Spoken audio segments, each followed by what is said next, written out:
Man, what is going on, everybody? It's your boy Tyson 4D, and today I'm coming at you with another full free email copywriting course. This is everything that you need to know to hit your first 5 to 10K every single month with freelance email copywriting. So without any further ado, let's hop right into it. Okay, so as you can see, we have our course outline right here. And I just want to first mention that this video is for anybody who's just starting out with copywriting. You don't know anything about it at all, but it's also for the people who are veterans as well, because inside here, I'm actually going to be showing you essentially everything from me creating the emails, me critiquing other people's emails, and also me revamping other people's emails, meaning I tear their email down from scratch and just build it up new again, how I would write it. So everything in here, you're going to be able to get value from no matter where you are in your copywriting journey. So free email copywriting masterclass, how to make 5 to 10K a month by writing simple emails for online businesses. You can master copywriting, master email marketing, and of course, client getting as well. I'll show you guys how to get your first client. So how much money can you actually make with email marketing, and are there people doing it already? So I do this in the beginning of most of my videos just to prove to you that there's an overwhelming amount of people out here making money with copywriting. I mean, this guy got his first deal, $1,000 a month for 3 emails a week. 3 emails a week. How long does it take you to write 3 emails a week? An hour, maybe. $1,000 a month for an hour a week. Pretty crazy. Next up, we have my man Isaiah. I mean, he's an OG. He's killing it. He's been just posting wins, a lot of wins lately. And this very month, he just posted this yesterday, $23,000 in just this month. Insane, crazy. Then we have the OG as well, Orestes. 15K he said he's going to make this month. He made 7.25K in the last 36 hours. Then we have Pablo, first month, 3K. Dominum, and of course, I want to also point out that these two guys here actually just made this money from the free courses. That's it. All they took was the free courses, 3,000, and then Dominum with the $6,000 right there. Then of course we have LJ. No courses, 2,600. And then we have my boy, Ian, absolute legend, absolute GOAT. His Instagram's there if you want to also check him out. But $10,000 every single month. He made that at 16 and he's 17 now. He's also fooling around in Dubai. Absolutely crazy. It is nuts. So again, I only show that to you guys to inspire you and let you know that this is more than possible. And dudes out here are making money.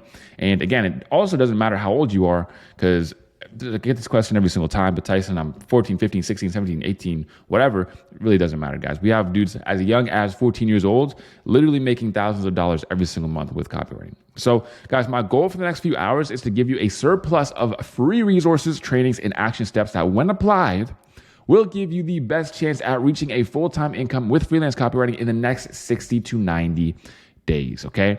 Now, the link is in the description for the resources to actually follow along with this course. As you can see, we have everything in this photo and also so much more. Okay, we have swipe files, meaning emails upon emails upon emails of copywriting that you can actually go and check out and you can take inspiration from. We also have tons of free courses and tons of free email templates and how to outreach and how to get clients and basically everything that you need inside of there. Templates, full courses, swipe files, checklists, tools, AI prompts, and tons more. Okay, it is essentially a must watch. So why email marketing? How are these guys making so much money, and why can you make so much money as well? Well, it comes down to the fact that it's the highest ROI form of marketing at around $40 return for every $1 spent. It is the highest form of personalization and automation, which is a unique a matchup, right? Because usually you can get personalized but not automated, so it takes a lot of time to do. Or you can get high automation, but it's not that personalized. With email marketing, it's the only thing where you can really get both. Next, that there's over 4 billion daily users and growing rapidly by the day with email. Just to put that in perspective, Instagram has 500 million daily users. Okay, so you see all these Instagram ads, you see all these dudes promoting it on their Instagram. Instagram is a gigantic platform. It is literally, everybody knows what Instagram is. Everybody has Instagram, everybody's posting on Instagram, but yet it still pales in comparison to email. And of course, this is just a quick thing, a study I looked up. Email remains significantly more effective way to acquire customers than social media, nearly 40 times that of Facebook and Twitter combined. Okay, so again, email is the best form of promoting, way better than any social media site that there is. That's why there's so much money in it. So here's the two main reasons as to why email marketing is the greatest opportunity right now as you are watching this. First and foremost, the vast increase of online education. All these info products and all these online subscriptions to learn different things, whether it doesn't even have to be a business model. People are paying to learn fitness. People are paying to just learn how to do everyday things. People are paying monthly subscriptions to learn how to cook and everything in between. This is where copywriting goes and is going to completely revolutionize the online space, because every single one of these brand new online businesses are going to need copywriters, and they're going to need people to help grow their business and create marketing entities for them. And then next, of course, we have the fact that Gmail's new update is actually causing business owners a huge issue. So we all know that business is about solving a particular problem for businesses. And many people don't know this, but Gmail actually rolled out a brand new update, meaning they're cracking down on people who are spamming and who are essentially just doing shady stuff through email.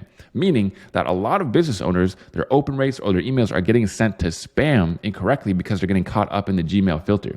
If you know how to actually do email deliverability and understand email marketing systems that we're going to get through in this video right here, then you are going to have a much better chance of being able to fix this problem for businesses. And once you come across any businesses with this problem, of course, you are going to be able to fix that, and you are going to be able to be paid handsomely. So let's address the elephants in the room, because I know somebody out there has these concerns, okay?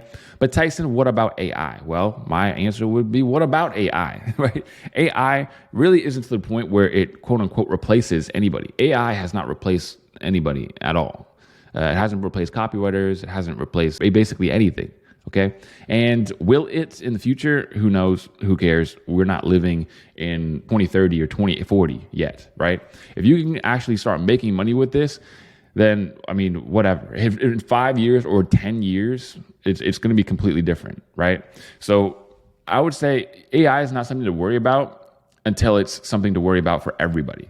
Once AI is to the point where it replaces literally artists and authors, I mean, which will be possibly never, because essentially you don't have any human element to it. So AI is essentially nothing to worry about. If you go into ChatGPT right now and tell it to write you any sort of email or any sort of piece of copy for marketing, it will be garbage. It will be absolutely terrible. Don't believe me? You can try yourself. And not to mention, we can actually make more money with AI because we can use AI to get ideas. Okay, not necessarily write the copy for us, but just get ideas. And of course, I'll show you a couple ways how to do that in this very video. But Tyson, I've never bought from email. Well, my friend, the world doesn't necessarily revolve around you now, does it? Just because you haven't bought from email before doesn't necessarily mean that nobody buys from email, okay? Because as I just showed you, as I showed the stats to you, there are tons of people who buy from email and tons of people who actually make money with email marketing and with copywriting. So, but Tyson, I'm from X country, I'm Y years old, English is my first language, etc., etc., etc. Look, my friend, I understand your concerns, and the fact is that you know the answer. You know that you can still make it, even though you're from Albania or Sweden, even though you're 14, 15, 16 years old, and even though English isn't your first language. You just want some reassurance from me. So let me just reassure you, yes, you can still make it. We have dudes from every country, doesn't matter what it is, United States, India, UK, Sweden, dudes who are 14 years old, 16 years old, making 10K a month, 20 years old, all of it. English isn't their first language either. They all have strong accents. And I mean, the thing is that they can write the copy and they could also put it through AI and improve the copy and improve all the grammar and fix everything.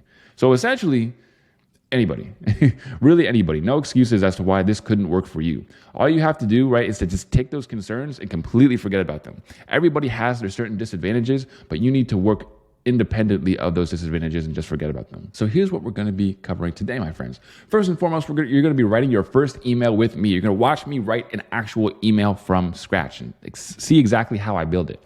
Next, we're going to do some premium copywriting lessons where you're going to watch me critique and fix beginner copywriting. Next, of course, we're going to do some email marketing walkthrough, okay? So this is something that a lot of people, especially on YouTube, won't show or won't tell you because it's on a little bit more on the complicated side, right? But of course, I'll break it down to make it as simple as possible and just show you step by step how I do it. You can look over my shoulder as I build a client's email automation inside their email software. Okay, so it's going to clear up a lot of confusion with people asking, okay, I know how to write the emails, but like, how do I set them up? How do I send them to my clients? And how do we make this all work? Well, all that will be answered in this section right here. Next, of course, we're going to go over how to get copywriting clients ASAP. Okay, and I'm going to show you guys some brand new cold outreach and clients getting methods. So overall, this one's just going to be a certified hood classic. There's not really much else to say. So without any further ado, man, let's hop right into it.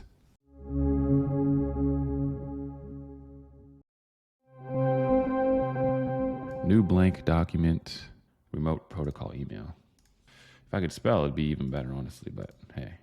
Essentially, this is a remote sales program, right? Where he's going to show you how to master remote sales so that you can start making money online. Okay, so A to Z detailed video curriculum, sales ops outreach program to land offers. Not only will you receive full RP program, you will also get access to the full sales op program designed to help you find the goldmine offer, live sales trainings, and remote protocol curriculum. Okay, great. So what are we going to do? So PAS email, first and foremost. Here's the thing. I don't know very much about remote sales, right? So what do?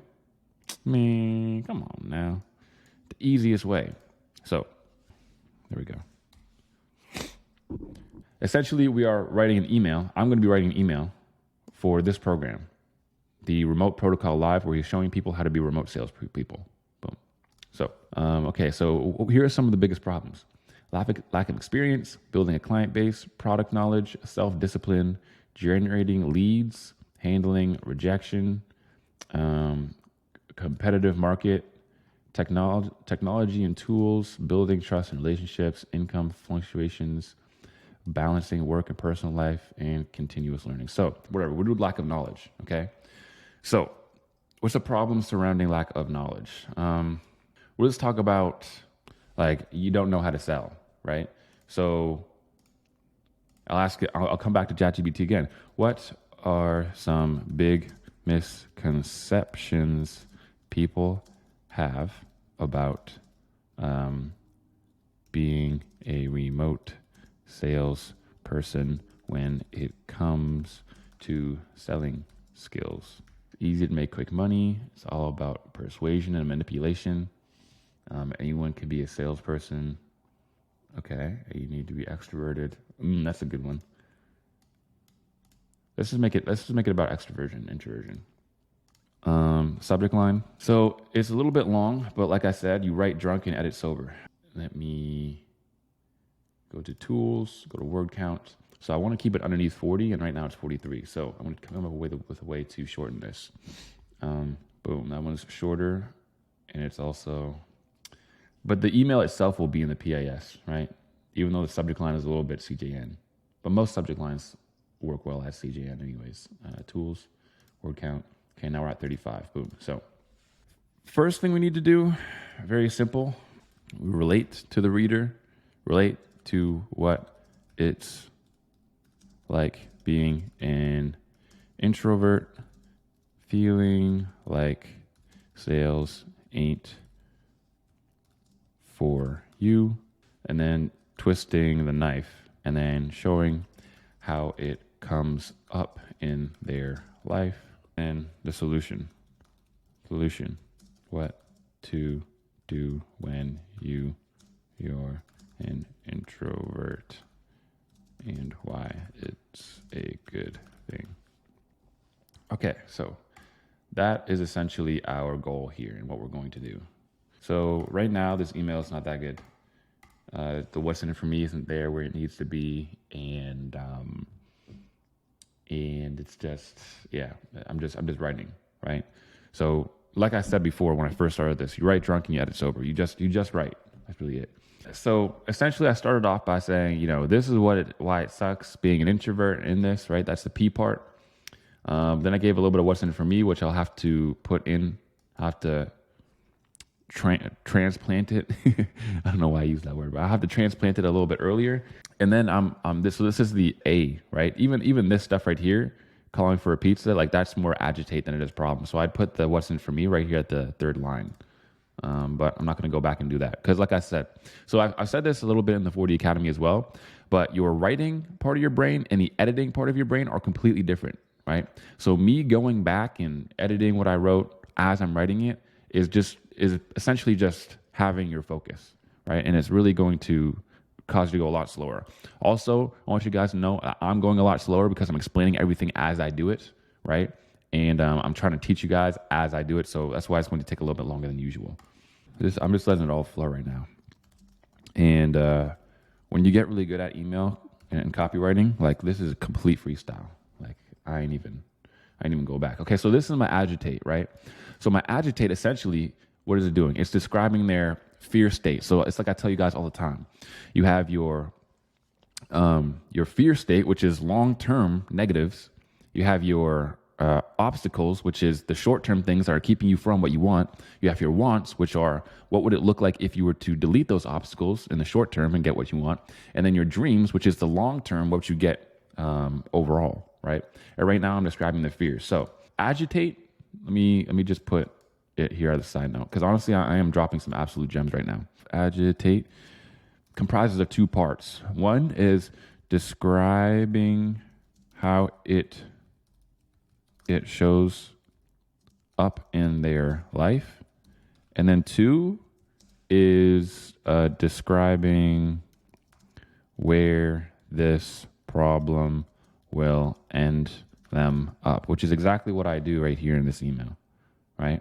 So as an introvert, it's simple to just hide away in your little comfort bubble and never want to come out. That's how most introverts feel. That's how the most of them think, right? So they're going to relate to that. And now because they relate to this other stuff here really hits. Where do you think that's actually going to get you in your life? At a 9-to-5 job where you're hopefully hiding behind your desk all day, never to be seen or heard from, never able to make your mark on the world, and never able to strive for greatness. Quick rule of thirds right there. Boom. So it's essentially fear, fear, fear. Now, I haven't done any market research. This is all off the top of my head, right? Maybe I could come up with some better stuff, but let's say, okay, I'm going to give you an example. Let's say I didn't know some of the big fears of this, right? So all I would do is go, again, to ChatGPT, and this is how I genuinely use ChatGPT. So limited personal growth, stunted career progression, exactly. You're going to stay in the exact same career, afraid to ever ask for that raise, afraid to ever ask for that promotion, so you just stay stuck. You stay passive aggressive because you never get something that you never ask for because you're introverted and you don't want to leave your comfort zone. Boom. That's another really great one. I'm not going to add that into the email right now because I already have the things. But guys, this is all super easy. Like I'm freestyling it right now, but I'm showing you, even if I wasn't freestyling, I'm just showing you exactly how I would do it.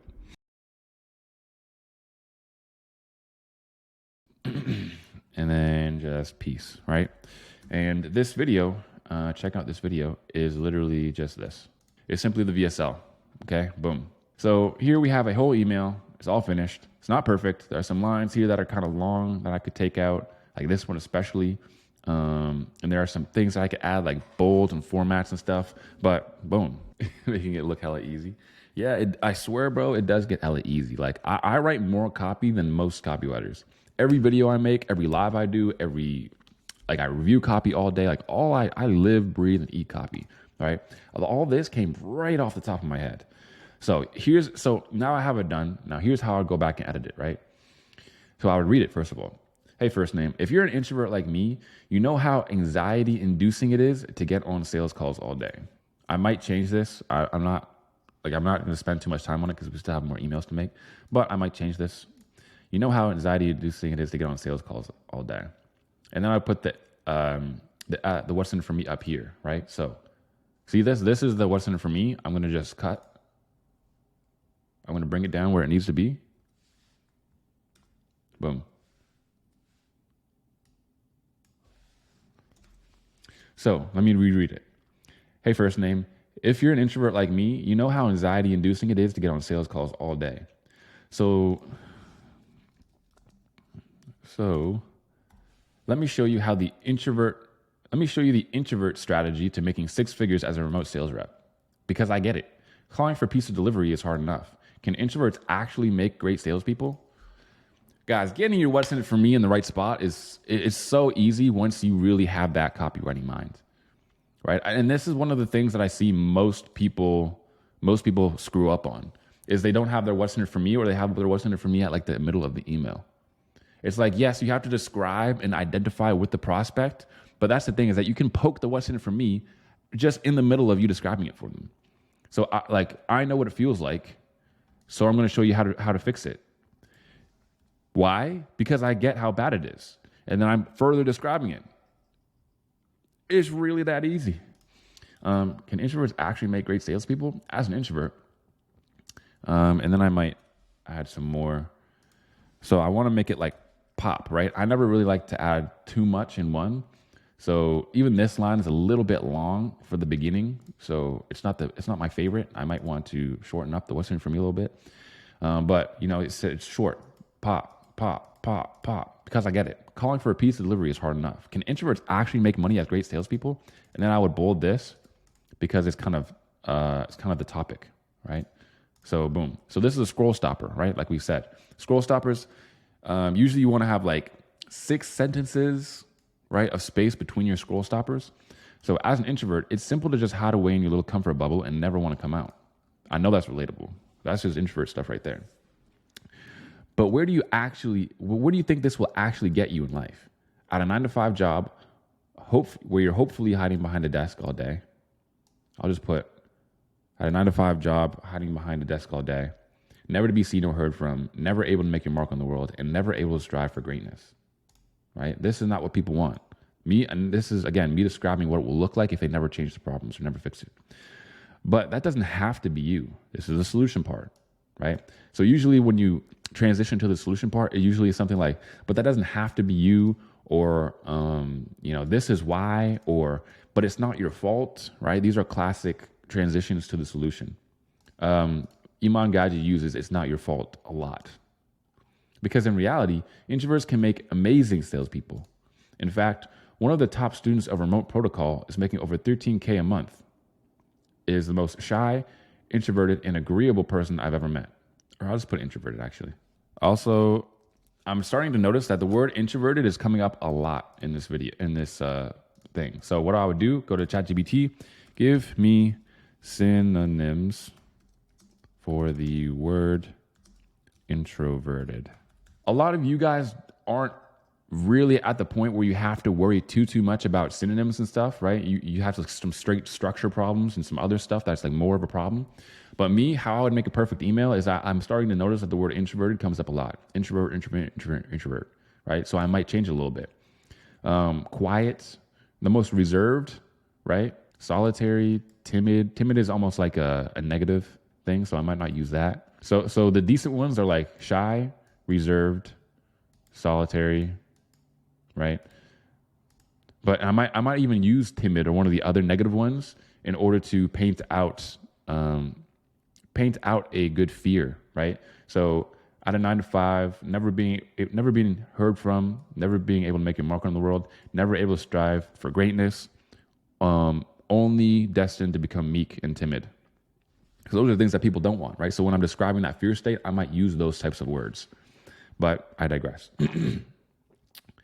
I'm talking about the type of dude who shows up at a party for 20 minutes and then leaves because his social battery ran out, right? So I might put something relatable there. Is that the most relatable thing in the world? I don't know. Maybe. But again, I could use ChatGPT if I had no idea what I was talking about. Why do introverts make great salespeople? Because they build the skills of extroversion. This is exactly what makes them better extroverts than natural extroverts, right? So this is the justification, and this is the what but not how, right? Here's why introverts make great salespeople. If you want to know how to do that, that's in this video, in this free video. This is something I've taught dozens of closers to do, and something I can show you how to do as well. If building your extrovert skills is something that sounds like something you would that would help you, check out this video on exactly how to become a 6-figure remote sales rep ASAP, even if you're so introverted you can't talk to girls. LOL. Peace. And of course, the link is to this VSL. Antisocial. Yeah, antisocial is a synonym, but it's a little bit, again, that's one of the ones that's kind of on the negative side, right? So if someone asked you like, hey man, so what is your nature? They wouldn't say, oh, I'm antisocial, because that's kind of like you're telling people you're almost like, depressed or a negative connotation. If you said I'm introverted, that's kind of people's coping mechanism to be like, yeah, I'm antisocial. So that was the PAS one. CJN. So we're going to go back to our ChatGPT here. Again, we don't even need to put up anything else in there. because we already asked a question. So long-term fears of introverts. Also, when it comes to introversion and extroversion, that's not something that this guy talks about at all, right? So this is an email that is more my voice than it is his voice. So if I was writing emails for this dude as samples, I wouldn't do that. What I would do is I would check out his VSL. I would check out his content. Obviously, I don't have time to do that right now. But again, just kind of giving you guys some examples.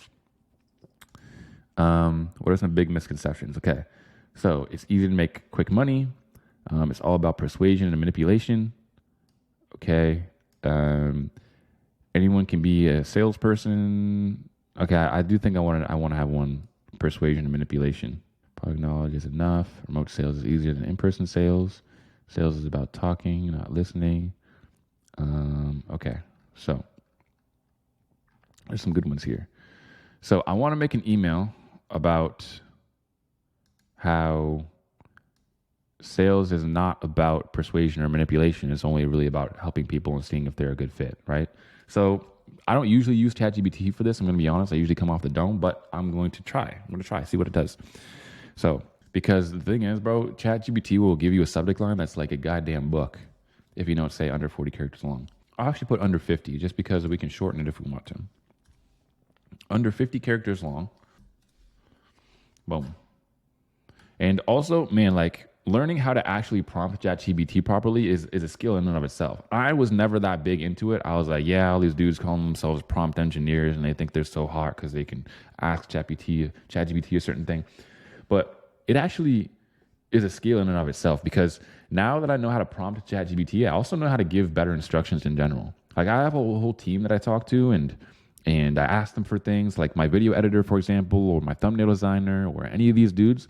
Bro, I literally just give my team straight ChatGPT prompts. Even Jay and Costin know. All right, Jay and Costin, you guys can hop on here if you want and speak, but don't cramp my style. Finding fits, not forcing sales. Okay, I like that. Sales, fit first, persuasion second. Sales without tricks. Discovering perfect fits. Fit-based sales approach. No tricks, right fits. Sales, fit matters most. Fit-focused selling. Fits over persuasion. Seeking. Okay, so, and then this is the other thing, right? You have to learn how to argue with ChatGPT. So these are all pretty basic. Boom. You guys are really getting the absolute full everything here. The untold truth, the sales secrets revealed, beyond sales myths, the sales game changer, unmasking sales, cracking the sales code. These are even worse. Make them more about the topic that I gave you and less broad and less about general sales secrets, more specific to the topic. So again, you have to literally learn how to argue with it, being like, nah, that ain't what I wanted. Here's exactly what I want. Ideal matches, sales without tricks, fit first approach. Okay, so these are the exact same.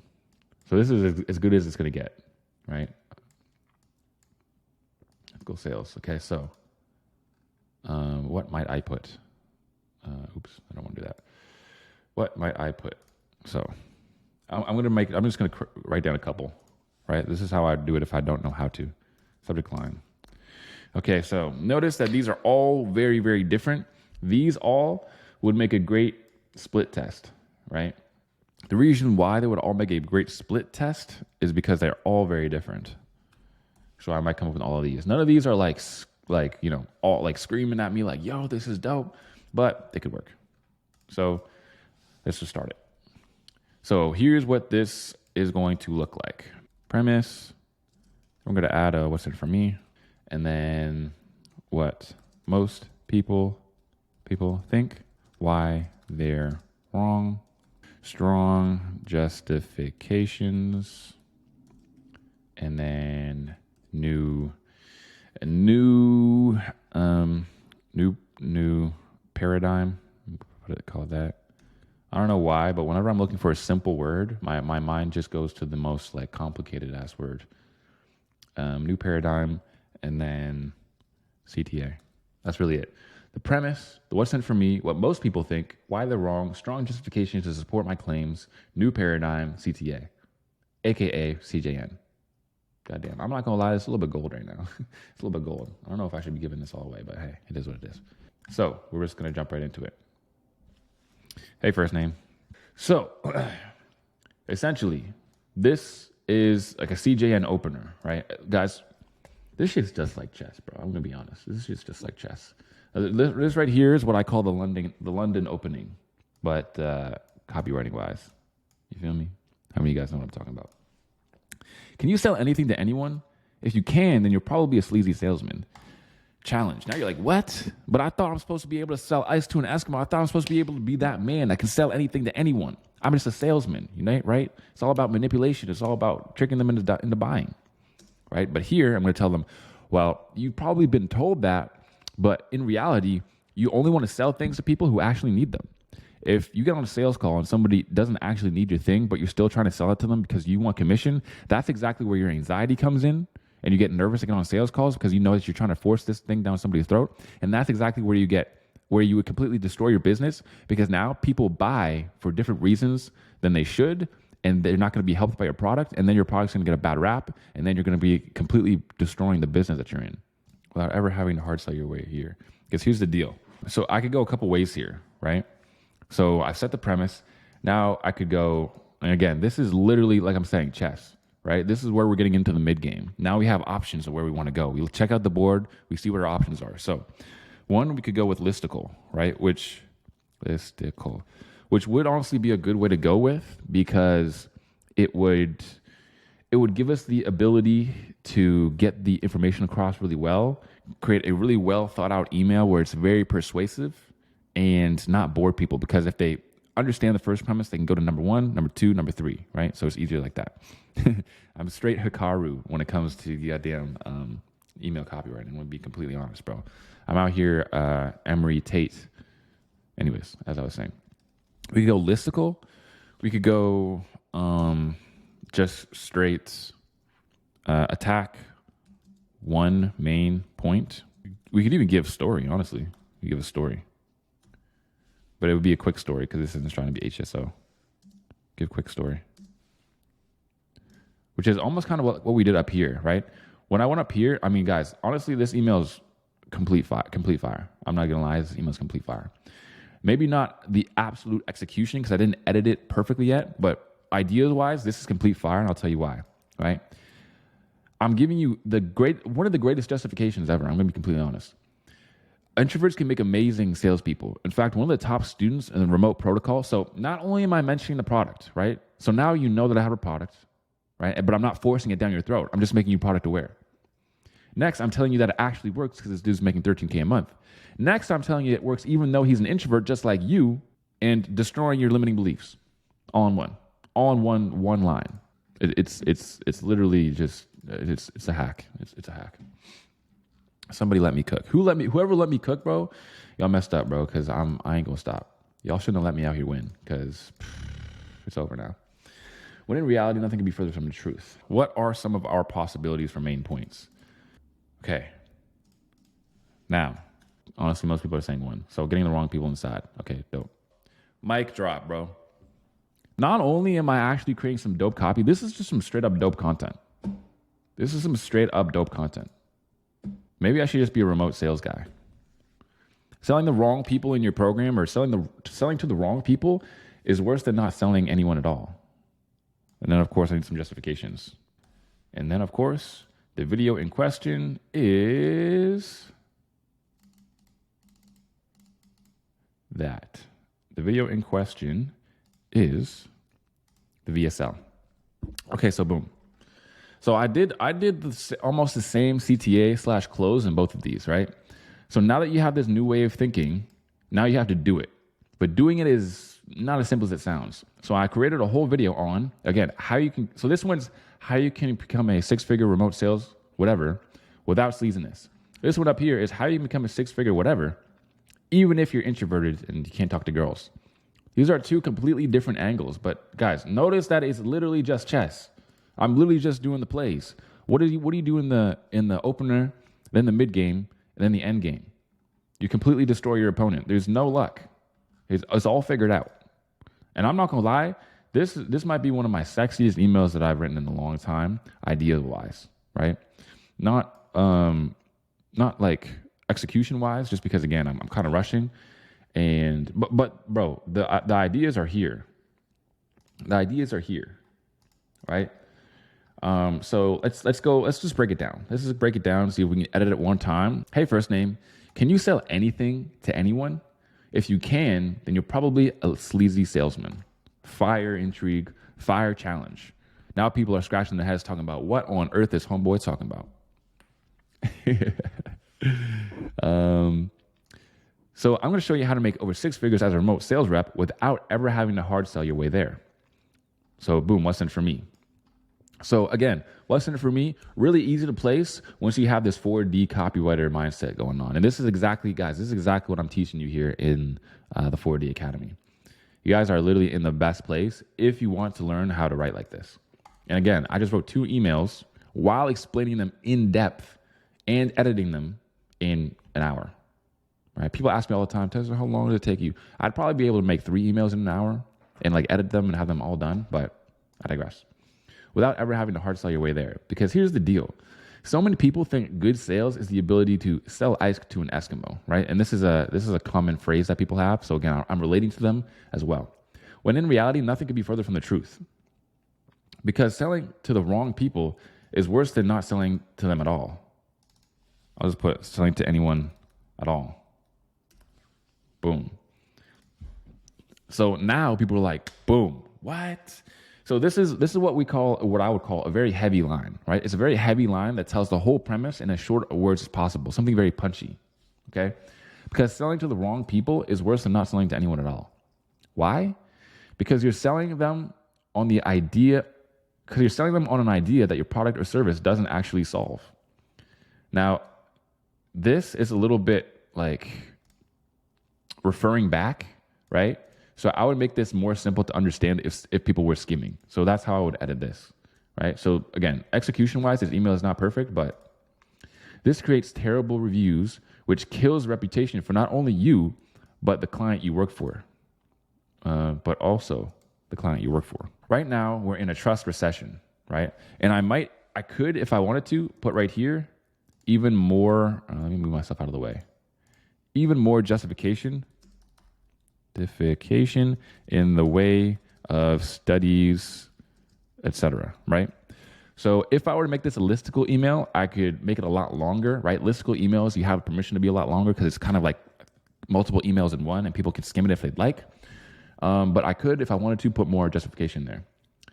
Now, this is literally what you're watching is essentially when any professional chess player like Gotham Chess, for example, I forget what his actual name is. I don't really remember.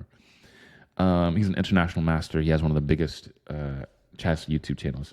But when he goes back to check each play that he does in chess, this is what you're seeing right now. I'm explaining each and every play. I'm explaining if there could have been ways that I could do better or if I had different options to go with.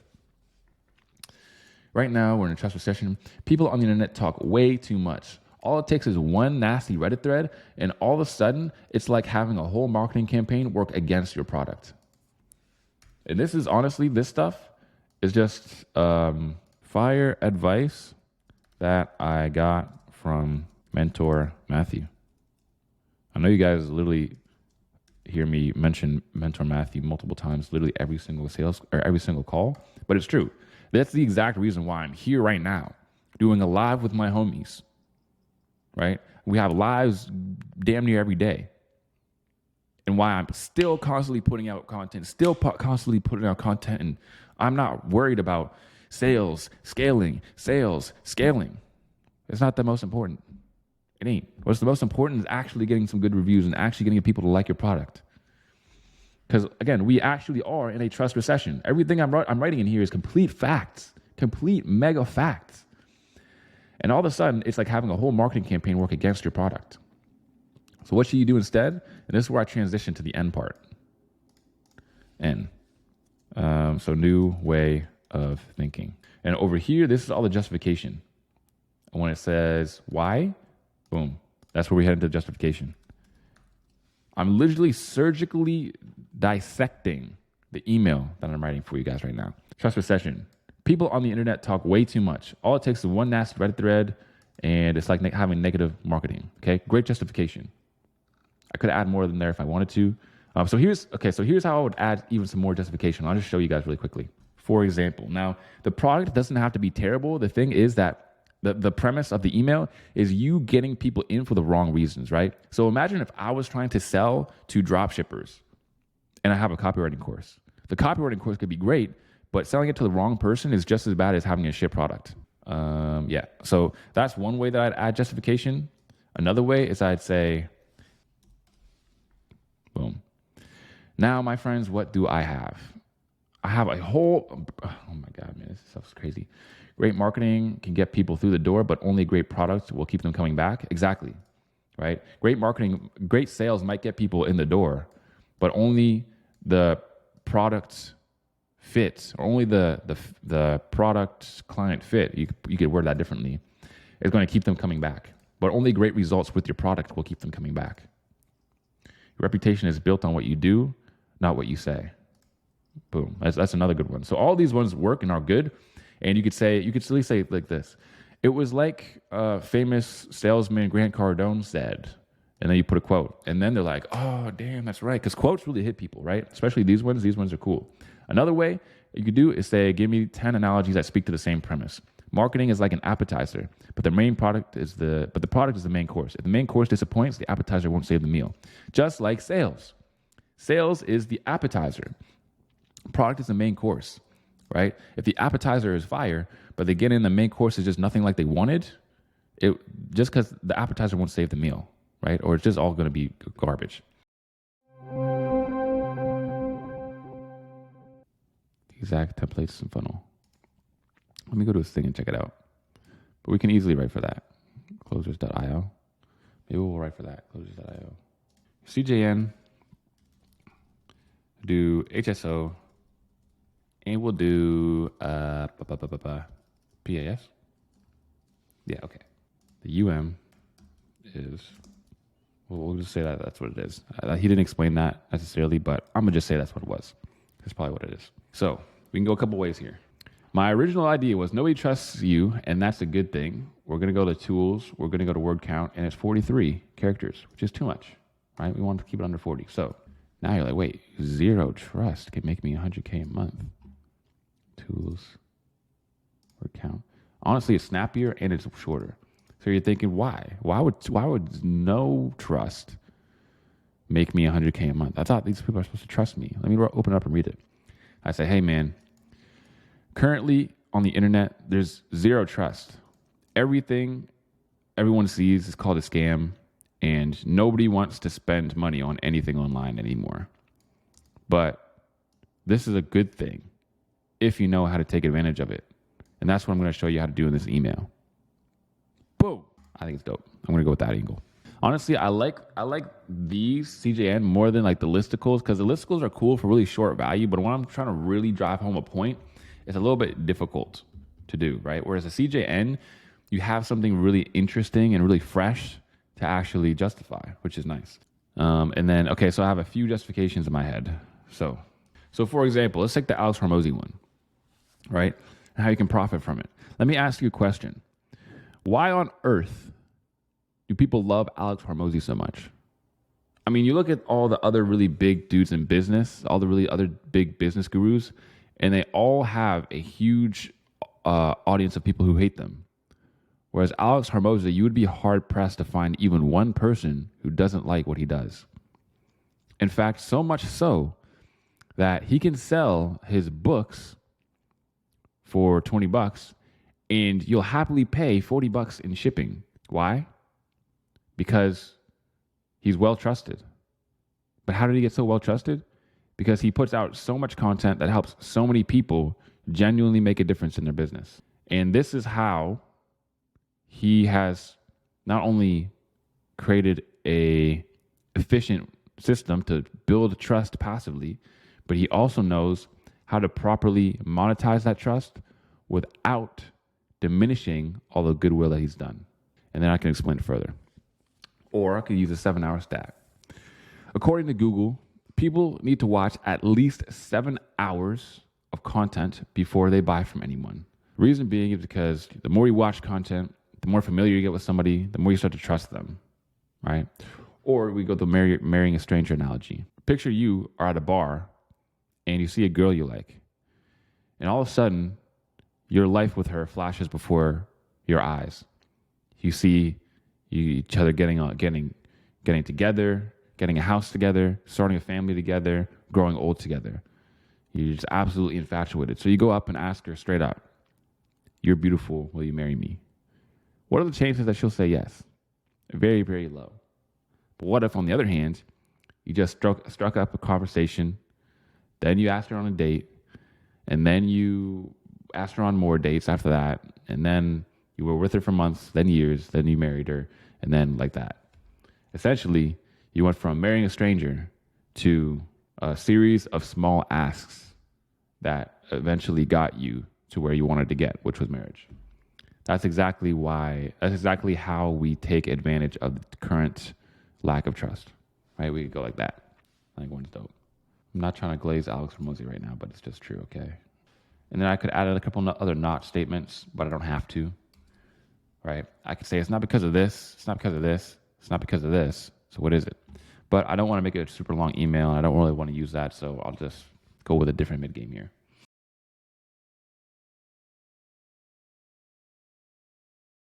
And this is me just writing drunk here. Remember, write drunk, edit sober. I'm just brain dumping. Why? Simply because they trust him. Peace. Boom. So this is essentially CTA to VSL disguised as learning, where it kind of is learning, right? So people will happily watch your VSL if they're actually learning something. Let's go through and read it. So it's probably pretty rough, right? I'm going to go through here and probably make like 25 million corrections, but that's kind of the writing process, right? Brain dump and then you refine. Why zero trust can make you 100K a month. Hey, first name. There's absolutely zero trust anymore online. Okay, so this is what we call in English, and like I'm on my first line here and I noticed me messing up already. A misplaced modifier. I learned this in English class. So zero money anymore online. It would make a lot more sense if it was zero trust online anymore. Boom. There's absolutely zero trust online anymore, right? And I usually don't like to use these these descriptive words. It might be an adjective, but who knows? Second guessing myself. There's zero trust online anymore, right? Just a blanket statement. There's zero trust online anymore. Every scam guru is thirsty for naive, I would say, for the money of naive people, or for naive money. I'll say naive money because every scam guru is thirsty for naive money, and the market is starting to get tougher than ever. And getting clients is it's not even starting, is tougher than ever. It's tougher than ever. So I'm just 3 lines in and I'm already completely reconstructing stuff. There's zero trust online anymore. Every scam guru is thirsty for naive money, and getting clients is tougher than ever. I'll just put, and that's why getting clients is tougher than ever. But here's why the current lack of trust is a good thing and how you can profit from it. Let me ask you a question. Why do people love Alex Hormozi so much? He's one of the biggest business influencers right now, and somehow he's managed to get virtually zero hate on anything he does. And then right here, I could also add some other stuff. So I could add a justification. I could put in a screenshot, and I could be like, here are 10 comments on the top of his recent video. And they're all just like, "Oh my God, Alex, I love you. Alex, you're the best. Alex, oh my God, you're awesome." Whereas other gurus, you get something like this, where it's like a whole bunch of hate comments or something. So he's managed to get virtually zero hate on anything he does. So that's one way you could do it, right? There's also a ton of other ways, which on the internet is nearly unheard of. Not only do people love him, but they're also desperate to throw their money at him. So instead of him, I'm going to put Alex, because remember, him is not ideal.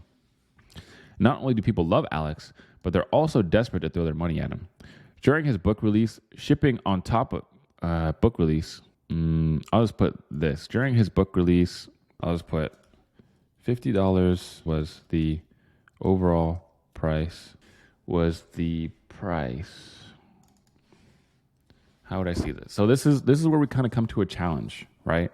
This is where you're looking at the chessboard and you're really thinking, should I go bishop c4? Should I go knight to d5? What should I do? I can move pawn to e2, but I also don't know if I need to do that. Which way do we want to go, boys? $50 was the price. I know what I'm trying to say, and that's the thing, is that it's sometimes it's more difficult to put it into words that are concise and that makes sense.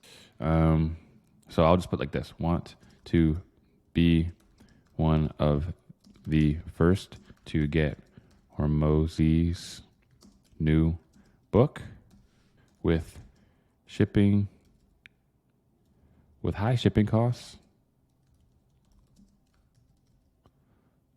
and tax. You're looking at over $50 per book. Per book. I mean, who in their right mind would pay that much? Hundreds. And then I'd go like this. The answer? Hundreds of thousands of people around the world happily handed over their credit card for Alex's new release. Or I'll just put hundreds of thousands of people around the world. I'll just put that. Why? Simply because they trust him and virtually nobody else.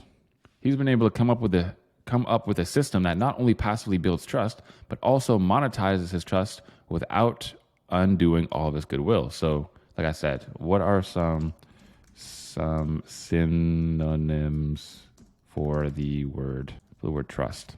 Belief, faith, assurance, reliance, dependence, credence. These suck. Passively builds faith. I don't know. I'll just put trust for now. I'll just leave it as trust. Passively builds trust, but also monetizes that trust. And this is the exact same system you can use to start closing $100K a month. I call it the short form funnel, and we've been using it to get results for our clients like these. Boom, boom, boom. If you want to know exactly how it works and how the short form funnel can be plugged into your business, click here to watch a free 27-minute training on how. Peace. Boom. So rather simple, right? Rather simple, clean. And like I've been telling you guys, emails probably around 200 to 300 words is what you want. This one's a little bit longer. This one's probably 300, 350. Let's see how close I am. 250. Okay, so I'm not close at all. If I say 200 to 300 words, then I guess this one's kind of perfect.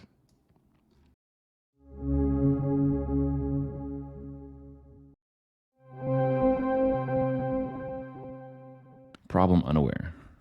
Interesting. Problem unaware. So, subject line, you just got scammed. It'll work. So here's the thing, right? It'll work, but best to just stay away from this word with most online products. That's the thing, is that it's a really stupid word. And for the most part, because people will be like, oh, bro, I joined this dude's course and it was full of information and full of steps and full of whatever, but I didn't do any of it and I didn't make any money, so I got scammed. It's like, dog, you scammed yourself. And it's just like, okay, so here's the thing. Here's what people don't understand.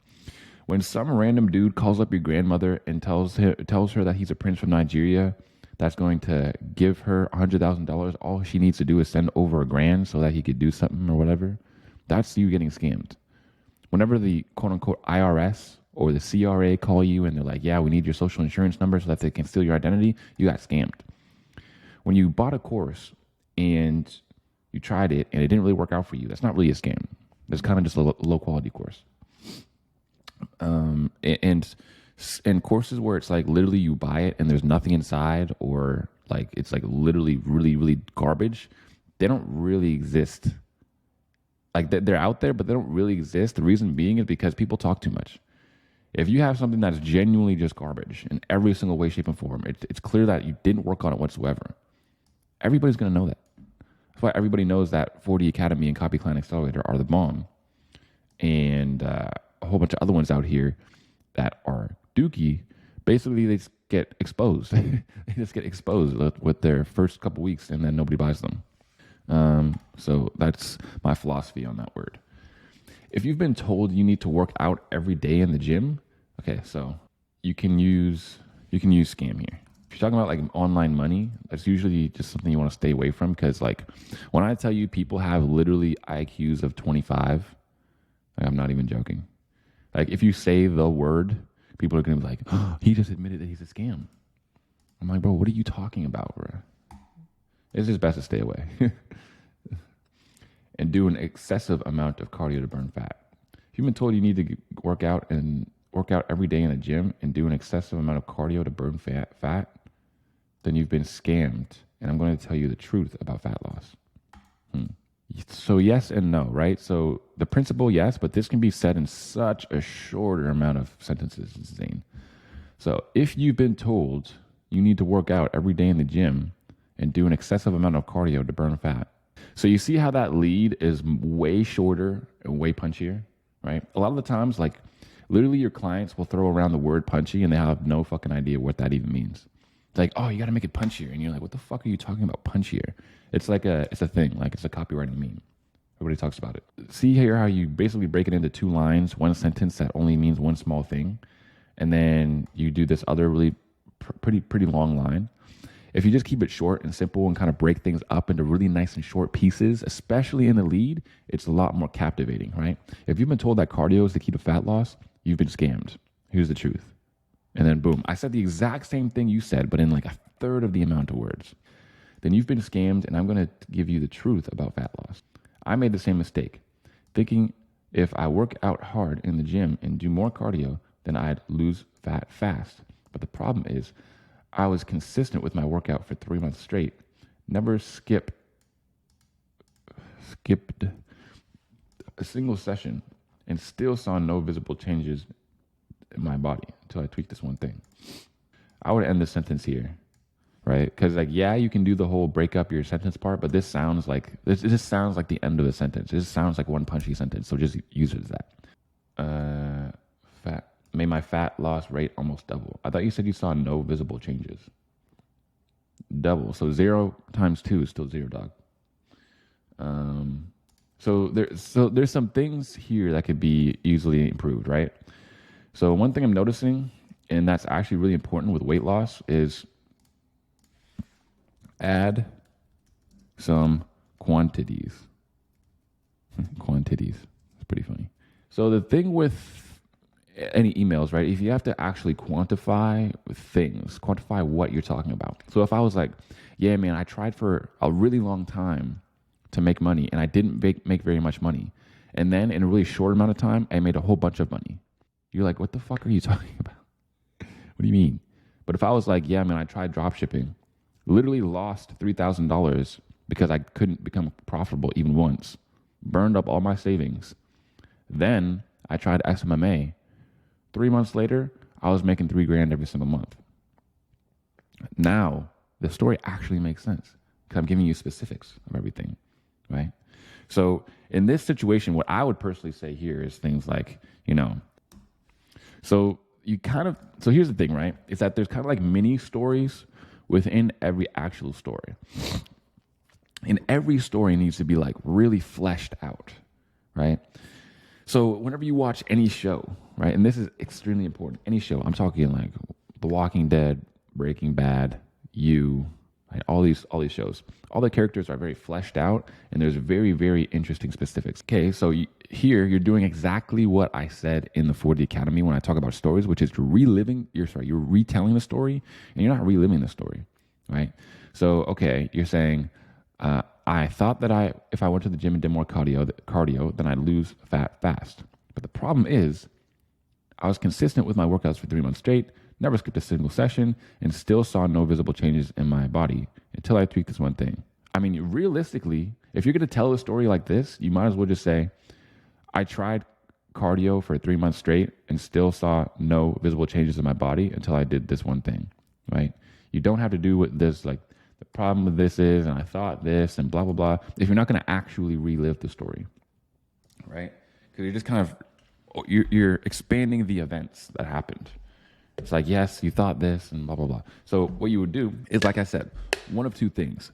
Either just retell the story, because there's nothing necessarily wrong with that if you're going to spend 2 lines on it, but just retell the story, tell them, I tried and it didn't work until I did this. Or actually flesh it out, right? I would flesh it out because it would also develop your skills more, right? So how did it feel when you did 3 months straight of cardio, hard, balls to the wall, sweat your ass off, you step on the scale, and you're 5 pounds heavier every day, right? There's a feeling that comes with that, and a feeling that people who are reading this email have probably already felt. And if you say, I felt like this, and the person reading this email was like, wow, I felt like that too, what is that? That is the cardinal rule of copywriting. Get inside the reader's head, and they'll see you as the expert, right? We've all heard this before. We're all in the 40 Academy. We definitely heard this millions of times before, but that's how you do it right there. Which boosted my fat loss rate to almost double. All right. Also, almost double is like, double what? That's the other thing, is that you said that you literally didn't burn any fat, and now you're like, my fat loss doubled. Like you said, you didn't burn anything. I only plan to lose 10 pounds of fat in a time frame of 3 months. But this tweak rewarded me with a whopping 17-pound drop in just 2 months. Okay. The tweak wasn't lifting weights or doing, okay, so here, just find a synonym. So the one small thing I changed wasn't lifting more weights or doing longer cardio sessions. Okay, you don't want to do rule of 3 here, especially with a not statement, right? If I'm like, there's one thing I did to make money. It wasn't drop shipping. It wasn't SMMA. It was copywriting, right? Where you want to do, it wasn't this, and it wasn't this. It's just 3 is just better. Three, especially better than 2. Like, you're not gonna, it's my diet, or it was my diet, whatever. Once I found out how to calculate my exact diet and nutrition plan, I was able to hit the gym less and do little to no cardio and still see numbers on the scale drop. Your nutrition is what determines fat loss. Workouts and cardio are only 20% of the fat loss equation. If you mess up your diet, then chances are you only see no fat loss like me. Or you would see no fat loss like me. This sentence is like, just fix it. It's not difficult to find out why, but or even worse, putting on more fat. So be careful about what you put into your body. P.S. Okay, so this email works, but it's not that engaging. This email works, but it's not that engaging. Like, you could add some juicy justifications here, but you're just telling them, right? Once I found out how to calculate my exact nutrition plan, it started to work. I didn't have to go to the gym, and I only had to do a little cardio and still see numbers on the scale drop. Your nutrition is what determines fat loss. Workouts and cardio are only 20% of the fat loss equation. Yeah, but how do you know? Tell me why. You're just talking at me. Why doing more trades keeps you broke. Hey, first name. Do you know what's holding back a lot of traders from ever becoming profitable with Forex trading? Like, look at that. Most Forex traders lose money. Why? It's like 6 words. 6 words. Replace this whole sentence. They think doing more trades equals more profits, when in reality, quantity can drain your funding account faster than a bullet train. I would say like faster than something that drains fast, right? So this is an analogy for something fast, but you'd want something analogous to something draining fast. Or like, it can make your trading fund evaporate faster than a kiddie pool in the Sahara Desert or something. I don't know. So let me show you today. You don't even need today. Doing less trades will get you 10K a month quicker. Okay, so again, would rephrase. I've been like showing you guys and telling you guys the beginning of your emails. It's just the most crucial thing. It's just that they're attention grabbing, short, quick, to the point.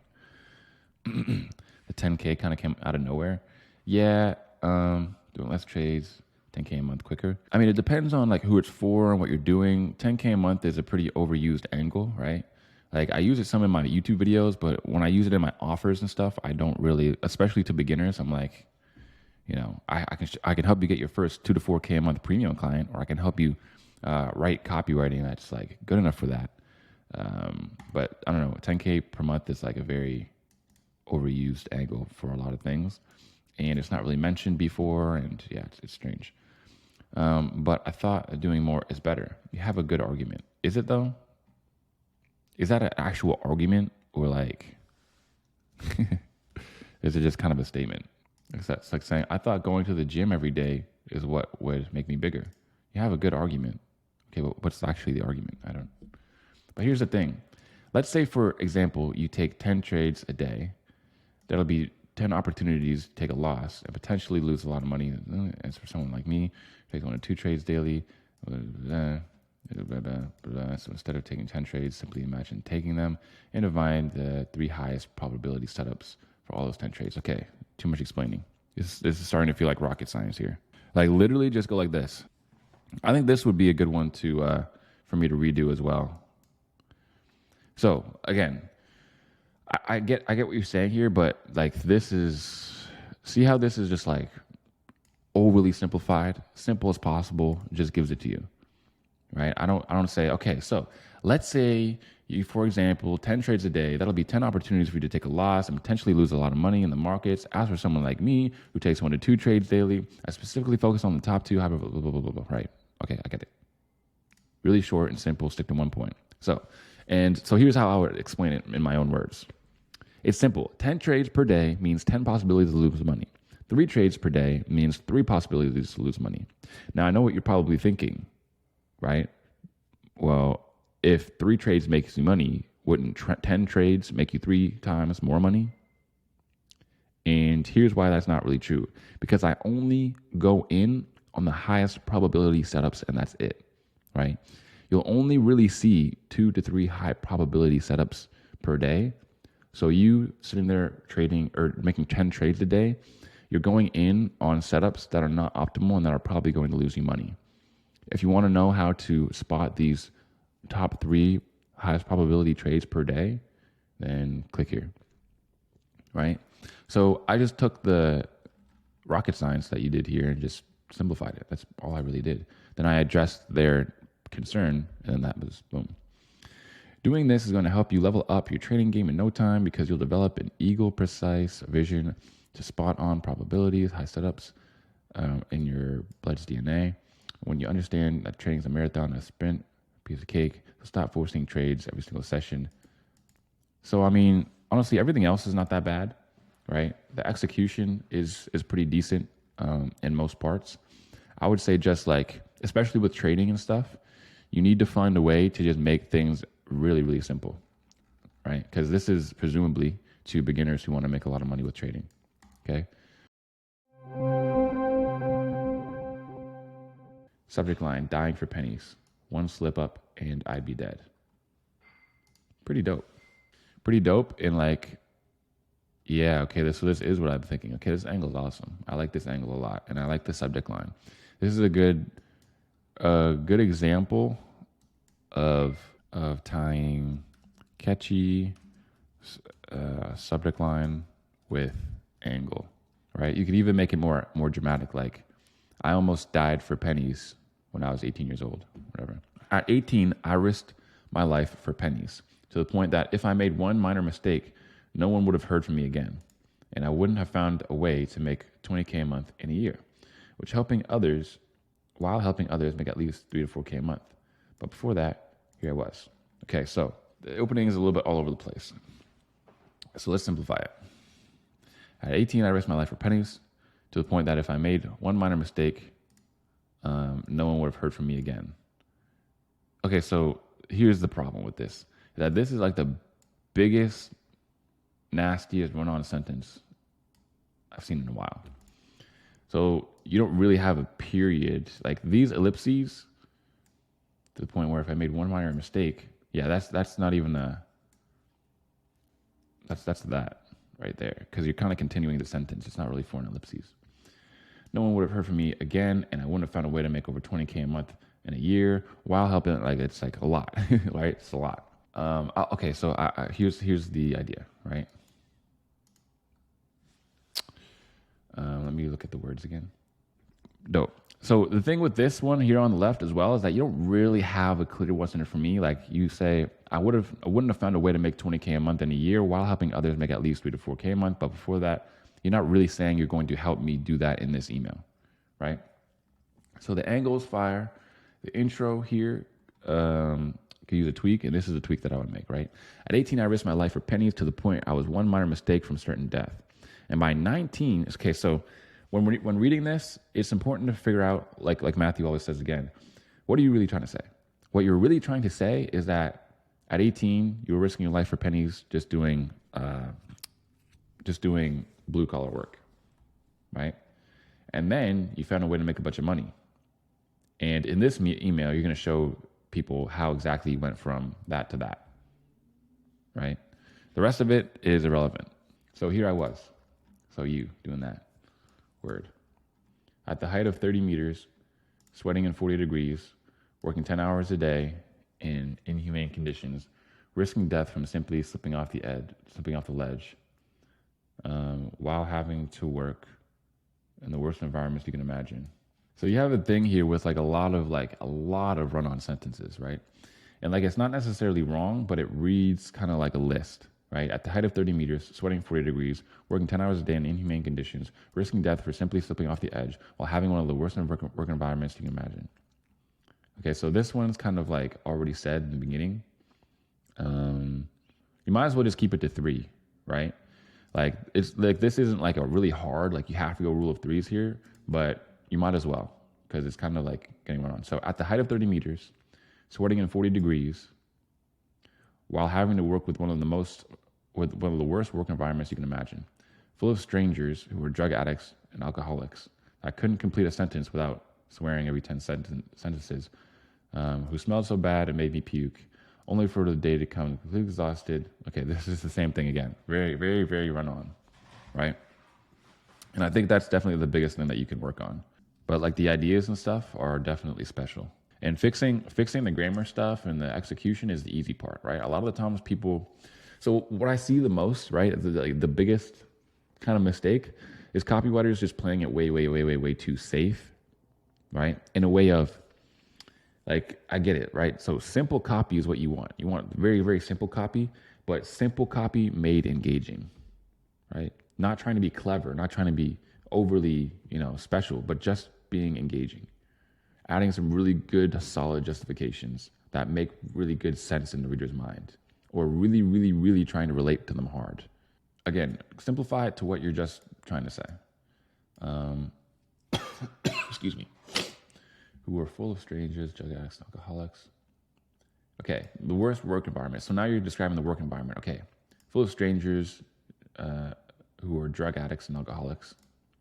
I couldn't complete a sentence without swearing every 10 seconds. It smelled so bad it could make me puke. That's basically all you want.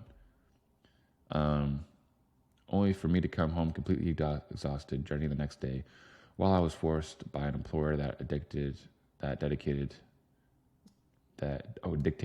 my paycheck, free time, my vacations, all while expecting me to be appreciative and give 100% devotion, even though he could fire me for any reason to drop a hat. And by the end, I still wouldn't have enough money to pay rent, buy groceries. So I was so broke, bank account 5 times a day. I felt like I was going crazy. Okay, so yeah, some of the ideas here are very solid, right? Some of the ideas here are very solid. The reason why this feels essentially just like an autobiography where you're just giving somebody me, my, and talking about yourself and talking about your day. You kind of sound like one of those blue collar complainers, right?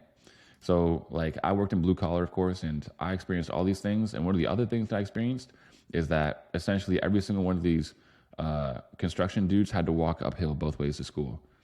They're oh man, last night my wife was doing this and fucking why I got to deal with this shit, and why the world is going to hell and everything's too expensive and wages aren't high enough and the cockroaches are rebelling against us and my dog is against me and he's plotting against my success and all this other shit, right? And you almost sound a lot like that. So what you want to do is, like I said, shorten some of these and make them punchier, right? And add a stronger what's in it for me. Because when you do those two things, then they're both going to work together to make this email a lot less about you kind of moaning and more about the reader and how you can help them, if that makes sense. because a lot of this stuff is good. It's just, it just goes on for a bit. I started to felt like I was going crazy. This wasn't life. I knew I had to change something. I just didn't know how. It took me 4 years to find a strategy that required no product, no tech skills, and not a big budget. That made me just 10K a month in 1 year, or 10K in just 1 year. Now, the only reason I say all of this is to show you that it doesn't matter where you are right now. Your life can change within a few months, because thanks to the online business I've developed that changed my life, now I dedicate my time to helping others do the same. So if you like the fastest way, I'm hosting a 5-day live biz, then it's you. Okay, that's pretty dope. Another thing to mention is that you probably don't want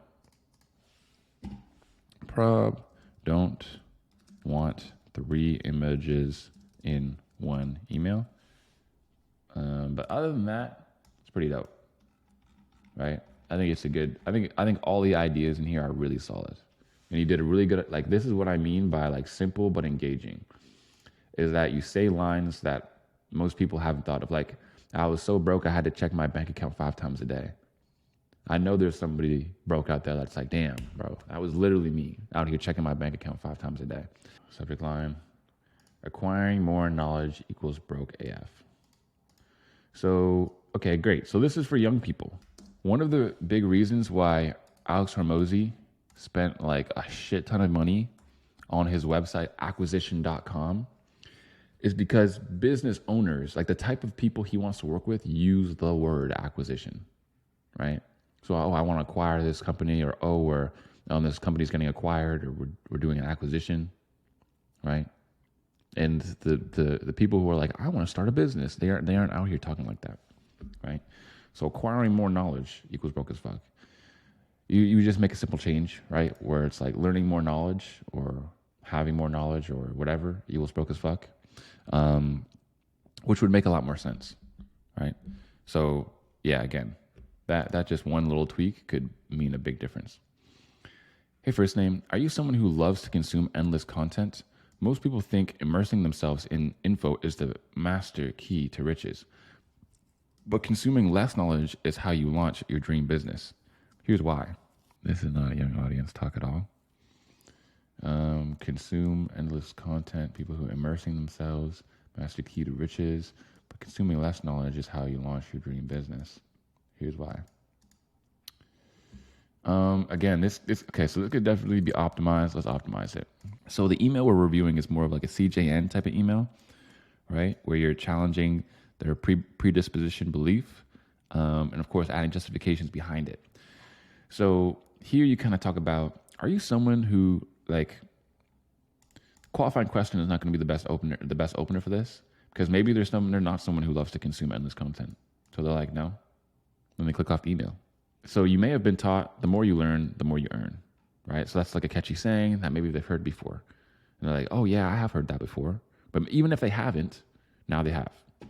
When in reality, less learning is the best way to get rich, right? And that's the challenging statement where you're like, what? Most people think immersing themselves in info is the master key to riches. I mean, there's also so many filler words and stuff here. So, for example, endless content, fluff. All the time reading, binging YouTube videos and podcasts are the crucial hours you could be getting in the zone.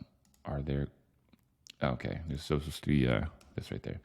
All the time reading, binging YouTube videos and podcasts. You can add a little bit of rule of threes here, and it's kind of jumbled, right? So this is the more of an angle of how I would put it, right? Where it's like, okay, let's say you spend 10 hours learning in a day. What are you actually getting done? How is that putting money into your account? It's not. All the time reading, binging YouTube videos and podcasts. Are there crucial hours you could be getting in the zone? What is the zone? That's the thing, is that the zone is a very ambiguous term. What does that mean? Look, the knowledge is out there, but if it was all about what you know, we'd all be crushing it, right? Okay, this is a decent justification. Success isn't about how many notes you take, it's about the grind.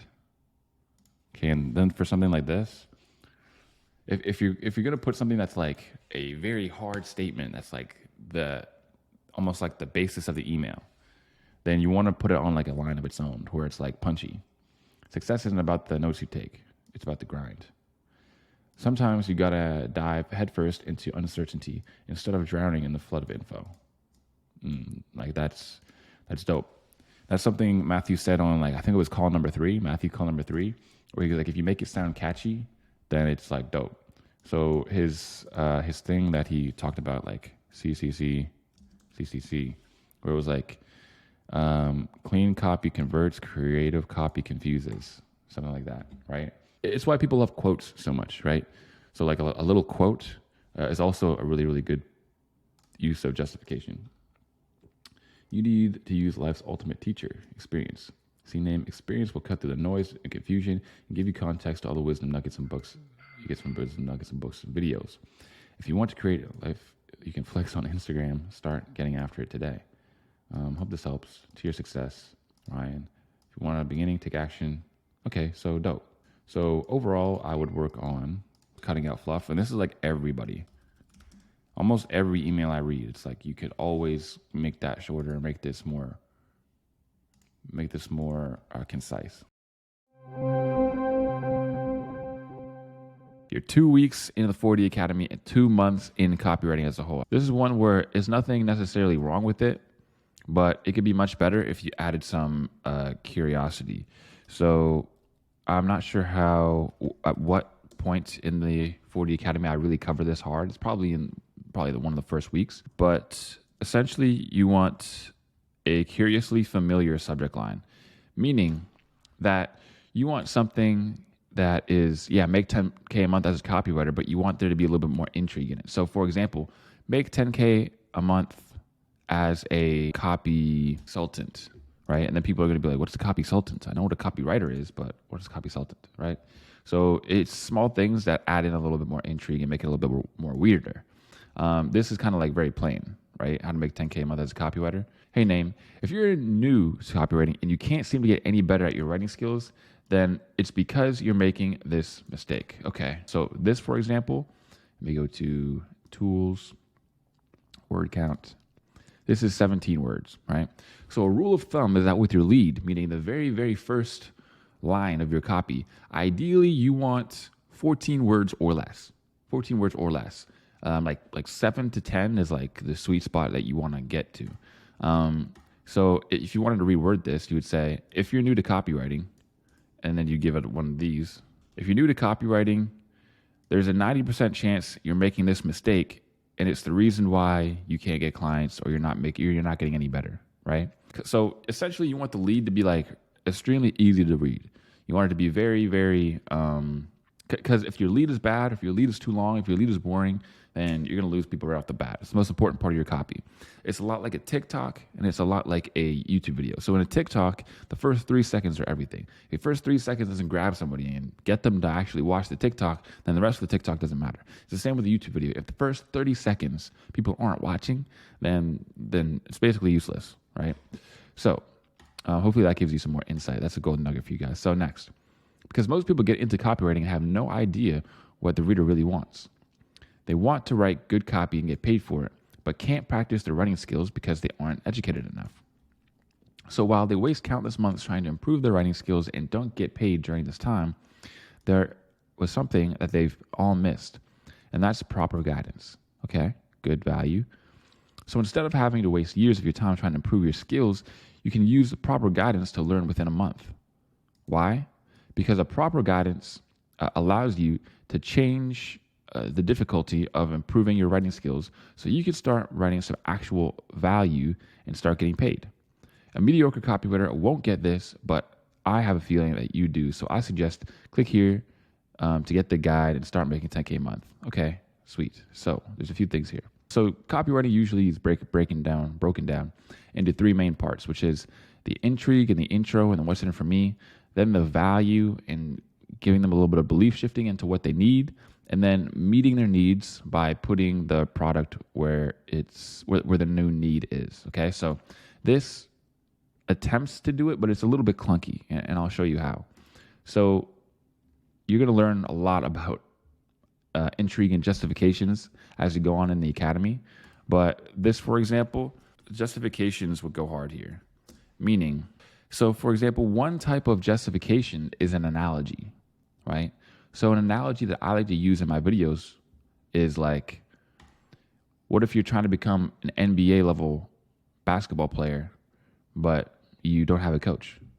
Are you going to just like watch YouTube tutorials on how to play basketball? Do you really think you're going to make it to the big leagues by doing that? Or would it be, or does every single NBA player in the whole world have a top tier coach who's literally coaching him every single step of the way?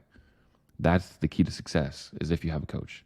And if you're looking for a coach, or if you're looking for someone to guide you, then that's why I launched this new program where I'll personally guide you to making 10K a month with copywriting. Boom, right? So if you had just like one justification, that would actually strengthen up the email a lot more. And there's also some grammar stuff here. I'm not sure if, is English your first language, Mr. Breezer? Good. No. Overall, it's actually really good. There's only a couple spots. So instead of having to waste years, you can improve. You can improve with the proper guidance. Why? A proper guidance is kind of overused.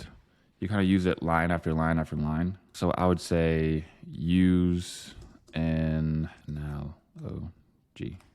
An analogy would go a long way here.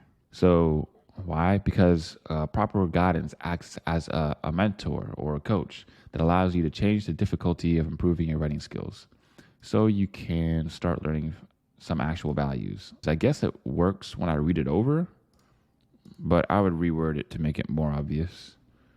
So that's actually not bad, but still it could be better. A mediocre copywriter won't get this, but I have the feeling you do, so I suggest. Because a proper guidance. Oh yeah, so you wouldn't say proper guidance. Right there you would say the proper guidance. Boom. Okay, so overall, points to improve, like I said. Better subject line with more curiously familiar aspects. A shorter and punchier hook to get people locked in. Add a justification, a really simple justification, like an analogy for why having a mentor or the proper guidance is so important. Use a what's the word again? Synonym for the word a proper guidance or that term, and fix up a little bit of grammar / flow mistakes where it could be better. Other than that, honestly, it's all pretty good, right? You're off to a really good start, especially for 2 months.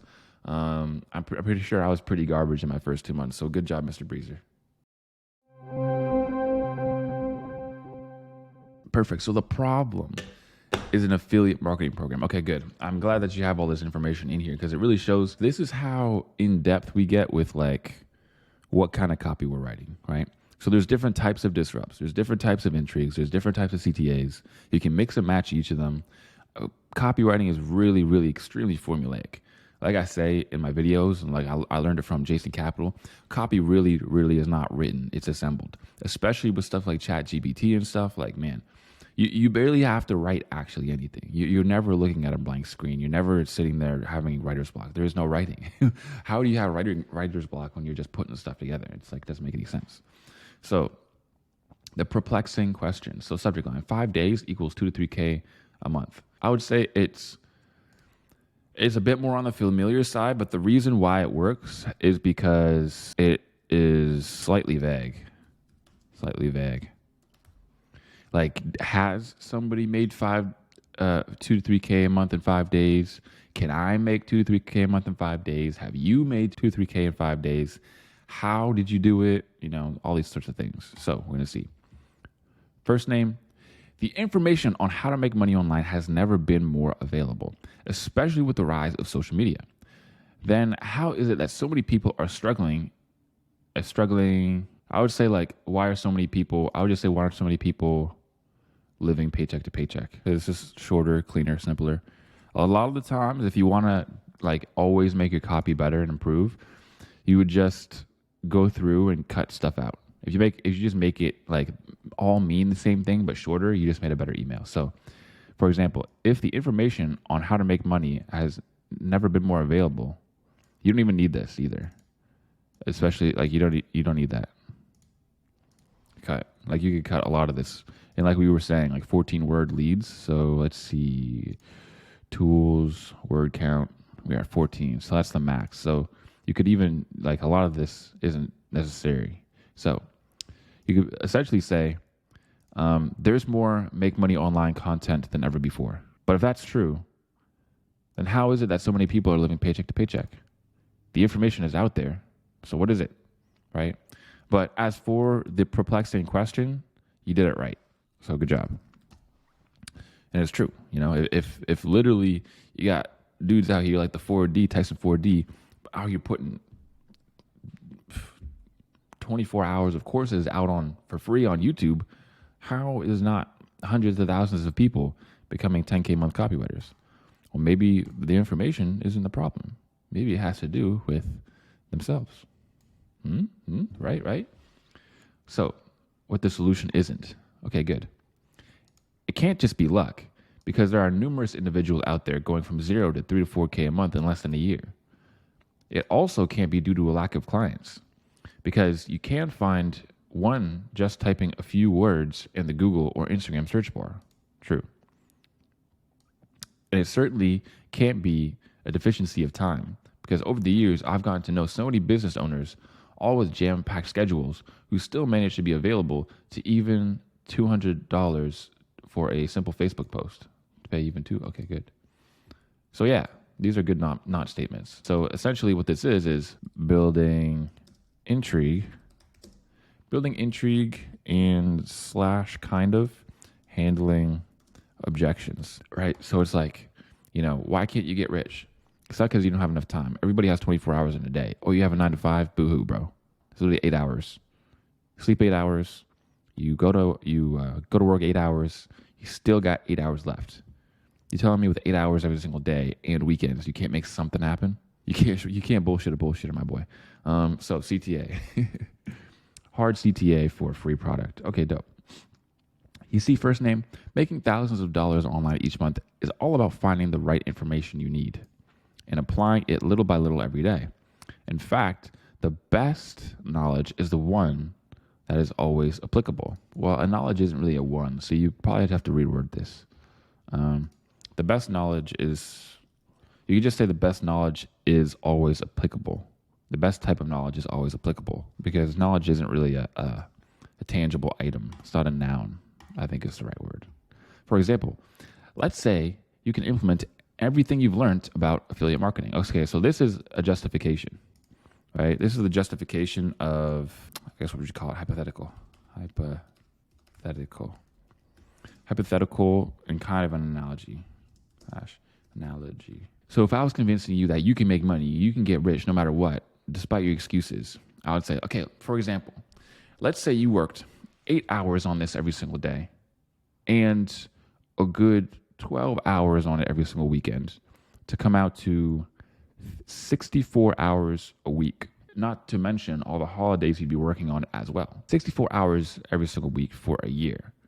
How is it realistically possible that you'd be so bad, so utterly useless, that you still can't make at least enough to quit your day job, which is probably $3,000 to $4,000 a month, sometimes less? And then you unlock an extra 8 hours every single day. So now you have an extra 40 hours. So if you wanted to, I'm not saying you could do this, but you'd have hundreds of hours a week to put your all into something that's already working for you, because you're making 2 to 3K a month. 10K a month is literally right there. Like it's so simple, right? So that's a justification where I'm using a hypothetical and I'm comparing it to something, just like he's using here. For example, let's say you can implement everything you've learned about affiliate marketing. Then you wouldn't have a hard time earning 2 to 3K a month, assuming, of course, that you did have the right information, which is why I made a 3-step blueprint that's designed to be applicable in just 5 days. Okay. And it's how I've made $10,000 in my first 90 days. So if you want access to the science behind this affiliate marketing and learn how to apply it so you can kickstart your journey to financial freedom, click here to check the system. You can be implemented in 5 days to earn 1 to 3K a month. Okay. Solid. So as for the exercise, I would say that you completed the exercise and you passed, right? So this all makes sense. All the sections make sense. They all work together well. They all flow together well. Things that you could add or improve. So like some stuff with flow and wording, and also cutting out fluff, and cut out some fluff. So for example, when you do this right here, it's called I say this on the lives a lot because people often come with copy like this, but be more choosy, right? Don't say, oh, well, you can just use Facebook or Instagram search bar. Like the point is you could just take out the word Google or take out the word Instagram and it would mean the exact same thing. The whole email would be the exact same. So cut one out. Like, yes, those two options are there, but again, just cut it out. And it's like over here. The information to make money online, never more available, especially with the rise of social media. It's like, is it really necessary? Like, yeah, you're somewhat adding to your point, but especially in the very beginning, like in the first 3 lines, in the first 4 lines, you don't want to have one extra word. Again, that's where it's most important. I was talking to you about TikToks, YouTube videos, emails are the same thing. You need it to be as lean information as possible. Essentially, you actually have the structure down really well. Overall, the email is a solid email, right? You can make it better by cutting out a whole bunch of stuff. You could just really, really trim this down. And also just make sure that the English and the wording and the flow is as clear and precise and easy to understand as possible. Those are the biggest things, right? If you have those down and then you add a couple more very small, more engaging / humorous / persuasive things, like you add some really interesting analogies and stuff, then this copy has potential to become like really good, like 9 out of 10, 10 out of 10. So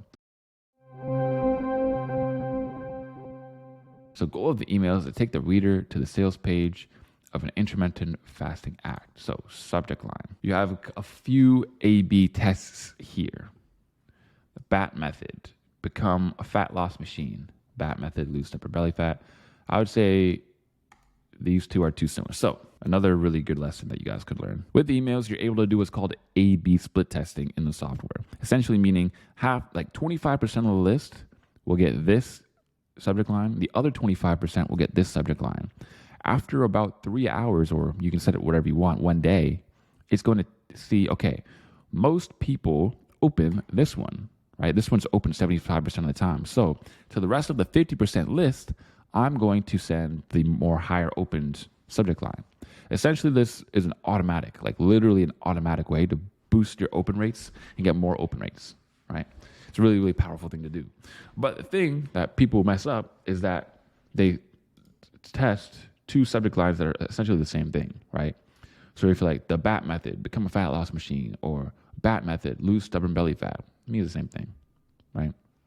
So if you want to make them as different as possible. So maybe make one a pain subject line and the other one a pleasure or promise subject line. So for example, are you broke? Open this email. Or do you want to make 10K a month? Open this email. See how they're a little bit different, but they're also going to tell you the personality of your list. Now you're going to be able to know, okay, most of the time my list likes to open emails that are more pain-based or fear-based or why are you broke-based. Or on the other hand, maybe my list tends more to open the ones that are bigger promising. So do you want to make 10K a month? Do you want to make 6 figures? Do you want to double your income in 60 days? This sort of thing. So hopefully that gives you guys some insight on that. So body copy. Let's go. Name. Do you know what stopped 99% of people from losing weight in 2023? I'll give you a hint. It's not the diet, workout plan, or mindset. Okay, it's going well so far. In fact, the issue was so tiny that people might have missed it affecting their bodies. You see, after the virus, almost every person was forced to follow the work from home culture, spending more than 7 hours at their desk.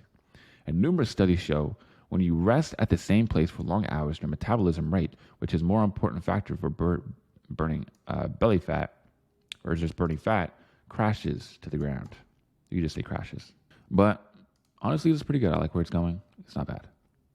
After that, say goodbye to losing any fat. But it's not like there's no solution to that. You just say there's no solution. There is, in fact, one little known method that boosts the metabolism rate of 9 to 5 people. You wouldn't really call someone a 9 to 5 person. You would say like desk workers, or I don't know, something else. Ask the almighty GPT. So making their bodies a fat burning machine. I call it the BAT method, brown adipose tissue. Okay. You see, when you fast for a certain period, your body activates that, which Powerhouse, fat burning cells, it converts. Okay, too much explaining. So here's the thing, right? The email is where you tease this information. So I call it the brown adipose tissue method because it gives you the power to use your fat burning cells and make them work into overdrive. If you want to know how it works, then you click on this page. This stuff right here is like sales page stuff, right? This is what they want to know before they buy. This is high justification, very, very low emotionality. In the email, you want to give them more emotional intrigue so that it gets them to click on the link, making your body burn more calories even while resting. Okay, so this is good, right? But I would cut this into like two lines maximum. Yeah, because you would lose a lot of people right there. Making your body burn. Okay, so this is like cutting to the chase, right? Okay, good. Research published. Okay, don't need that. This is still more. Too much info. And I know it's like important to give justification to your claims and add proof and stuff, but like, you know, not this much.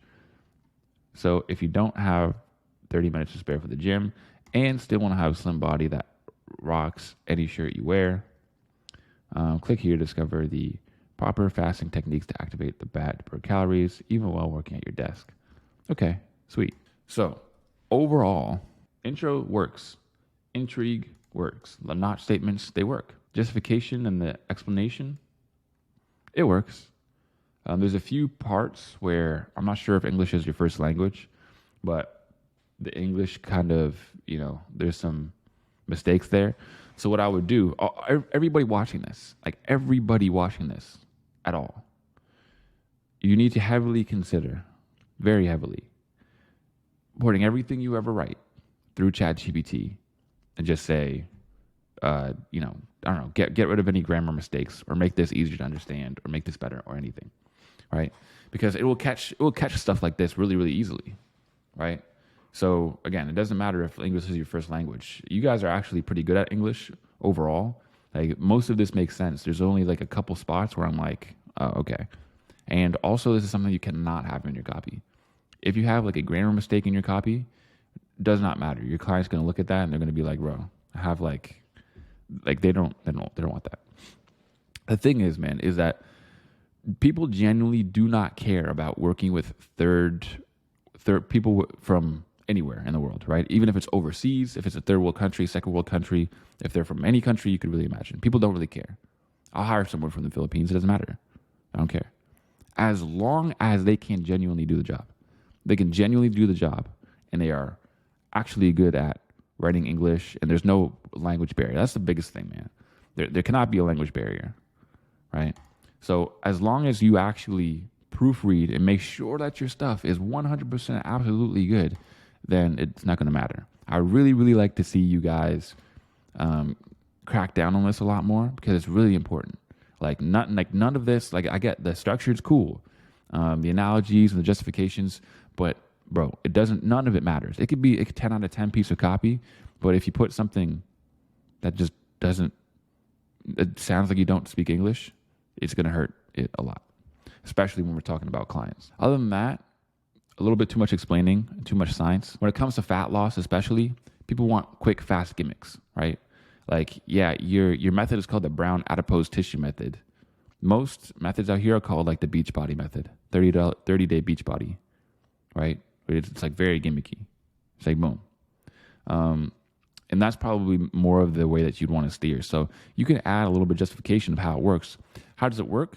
It targets your fat burning cells and makes them run into overtime. If you want to learn more about how it works, right? If you want that sciencey shit, if you want to really read into it, then click here to read the studies and learn how you can start it today.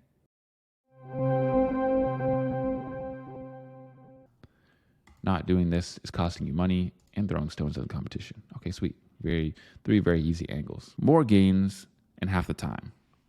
Awesome. Hey, name. If you want to get serious about fitness, but feel like you don't have enough time to spend in the gym, then you might want to strap yourself in because I will rock your mind with what it actually means to train effectively. What do we think about this lead? If you want to get serious about fitness, but feel like you don't have enough time to spend in the gym, then you might want to strap yourself in.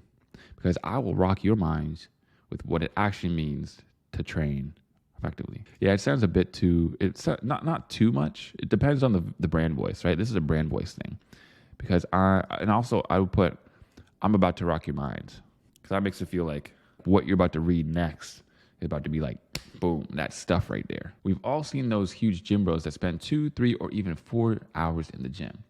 But what if you can get the same results in less than half the time per session? This is where minimalist training comes in. So I would put like less than half the time per session. So what if you could get the same results as the dudes who are in the gym for 4 hours, but you just spend 30 to 45 minutes of intense training?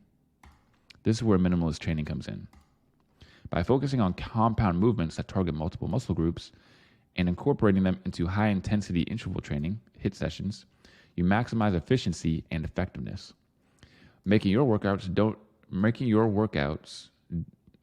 not need to pass an hour per session to see the same result. Again, grammar. Shouldn't be seeing any grammar mistakes. I should see literally 0 every single call. If you like how this sounds and you want to give this type of training a chance, reply this email with free PDF. And I will send you a free guide containing the most effective routines. So you can just start working out. So you can start without worrying about unnecessary details. That's it for now. Valentine, the greatest copywriter ever lived. P.S. Keep an eye on more insane value emails like this. Okay, sweet. I do like it.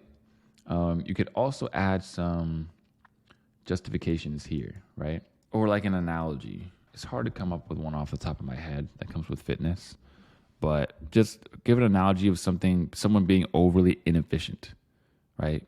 Someone saving 10 minutes, but spending an hour, right? Where it's like really you're not getting the best bang for your buck, or the best bang for your time, I guess it would be.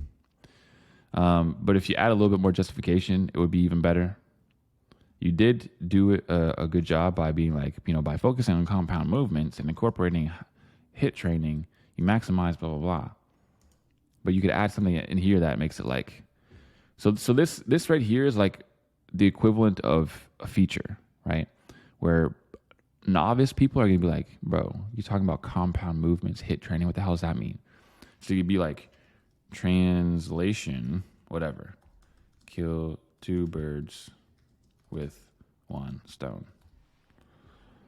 Or you could just make an actual analogy, right? I'm not going to come up with one off the top of my head because I don't want to be sitting here thinking for a minute. But if you spend like 10 brain calories on this, you'll be able to come up with something really good. Great. Subject line: make peace with your plate. I like it, bro. Good job. Hey, first name. Ever feel like mealtime is more of a battlefield than a peaceful retreat? It's easy for many people to see food as the enemy in their quest for health. This can lead to stress, guilt, and an unhealthy relationship with eating. It's a good example of really getting deep with what the person is feeling, right? So in other emails, it'd be like, people don't like that they can't lose weight while eating their favorite foods. It's like that's the most basic shit everybody's always heard in the absolute world, right? But a lot of people end up seeing food as the enemy on their quest for health. This can lead to stress, guilt, and an unhealthy relationship with eating. That's deeper.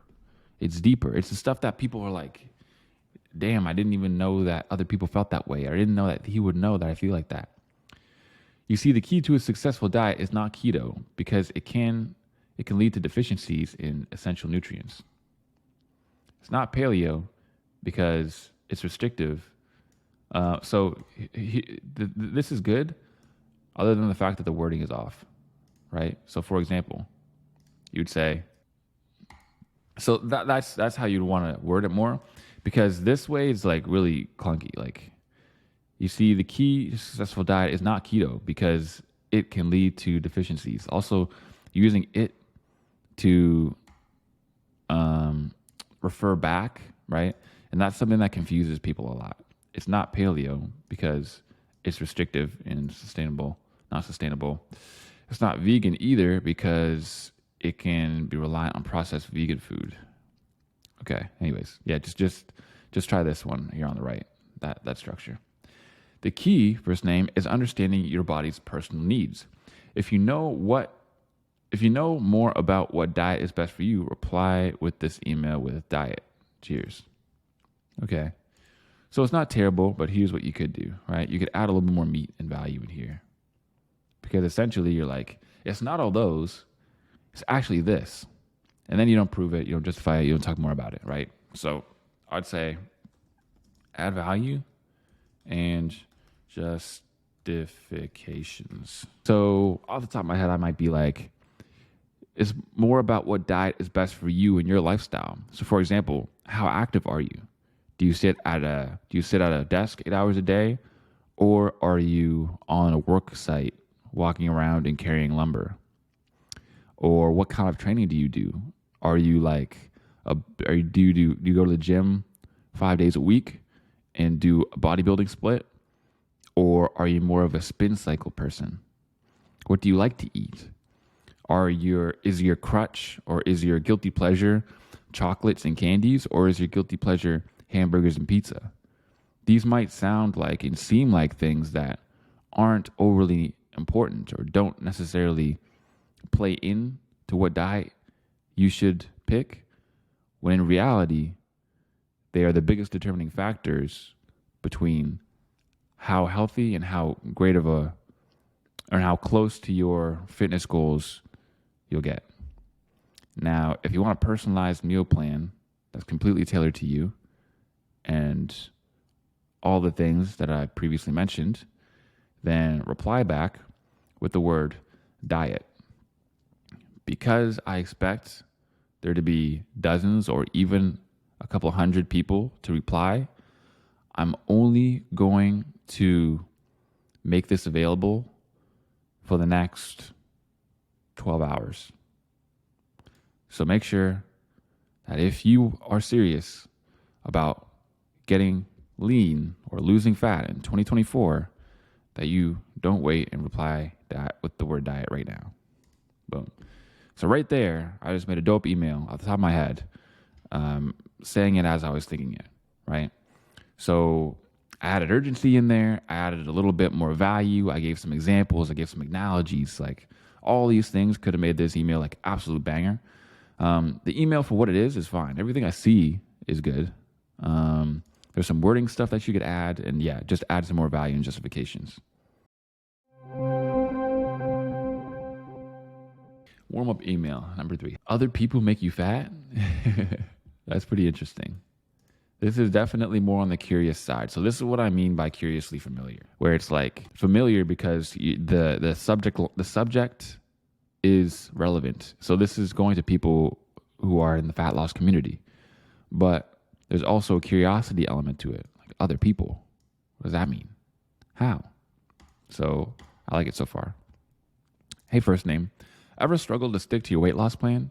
No matter how bad you want to change your body? Well, all of us have.